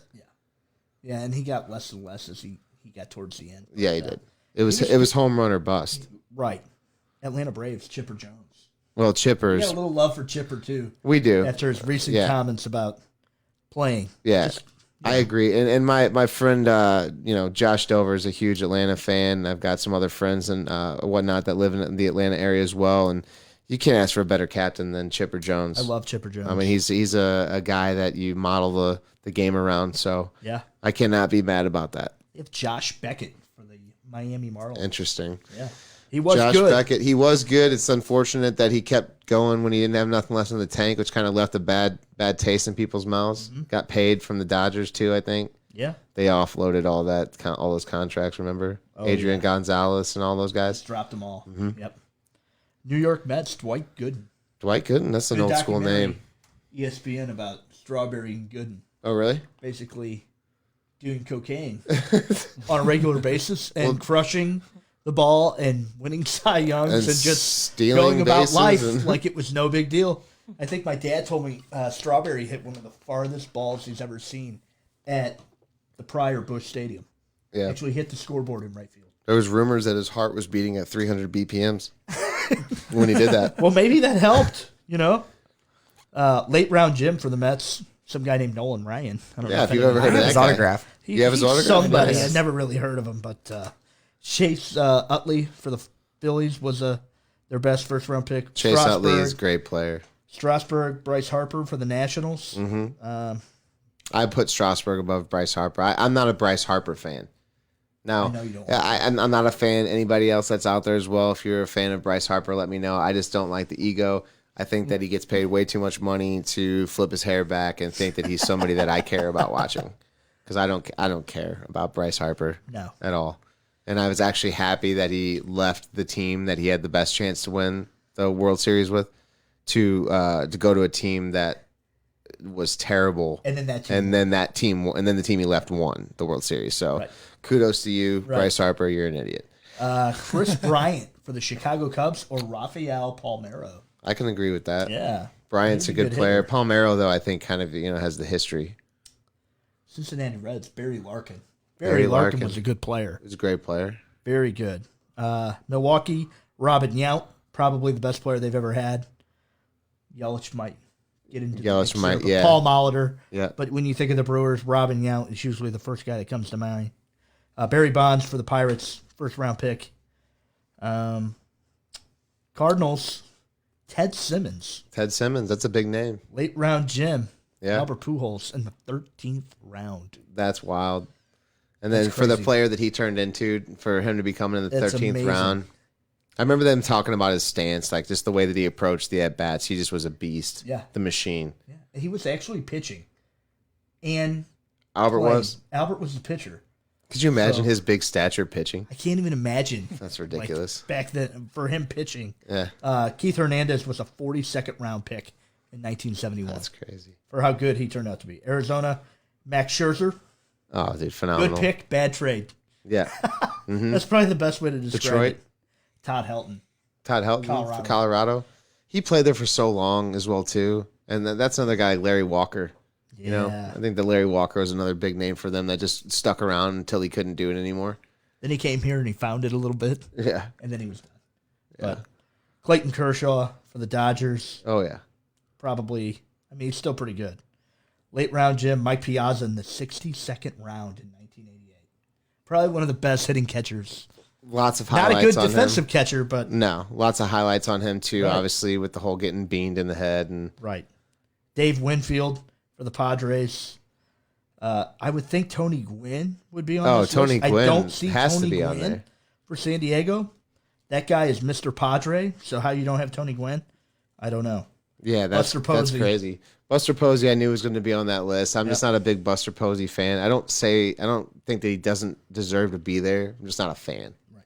Will Clark, Madison Baumgartner, Yeah. both kind of on that list. Yeah. Will Clark was awesome. I was a big fan of Will Clark. So Well, yeah, man, that's jamming through them. Baseball wise, when it comes to first round picks overall, it's funny how it works out because look at how it's worked out over the past 5 to 7 years. Trout, like Acuna, I would say is probably one of those guys too.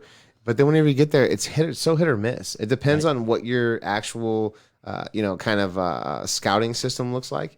As far as the looks that you're getting at different teams at different levels. And I think that some teams have better than others. And that comes into play and it shows when you can get these high caliber players like a Mike Trout that will change the franchise or the face of your franchise for the time that they're on there. So, Absolutely. man, I'll tell you what, man, that was run through. That was a long show. It was. I appreciate you guys sticking through with us. We were about that 2 hour, 20-minute mark, somewhere around there. 2:34. Sorry. But we had a lot of interactions with you guys. We appreciate it. Tune in. I'd say Thursday. We're going to have another show put together for you guys. Also, don't forget, if you do share the video, you will have a chance to win a T-shirt from Throwbacks Barn Grill. and we will get that out to whoever it is. We'll do the drawing before the next show. So thank you so much for tuning in. We appreciate all the support. And if you haven't, like or follow the page and or group. Yep. And we will see you Thursday. Thanks, guys. Thank you so much. It was fun, guys. Enjoy. Later.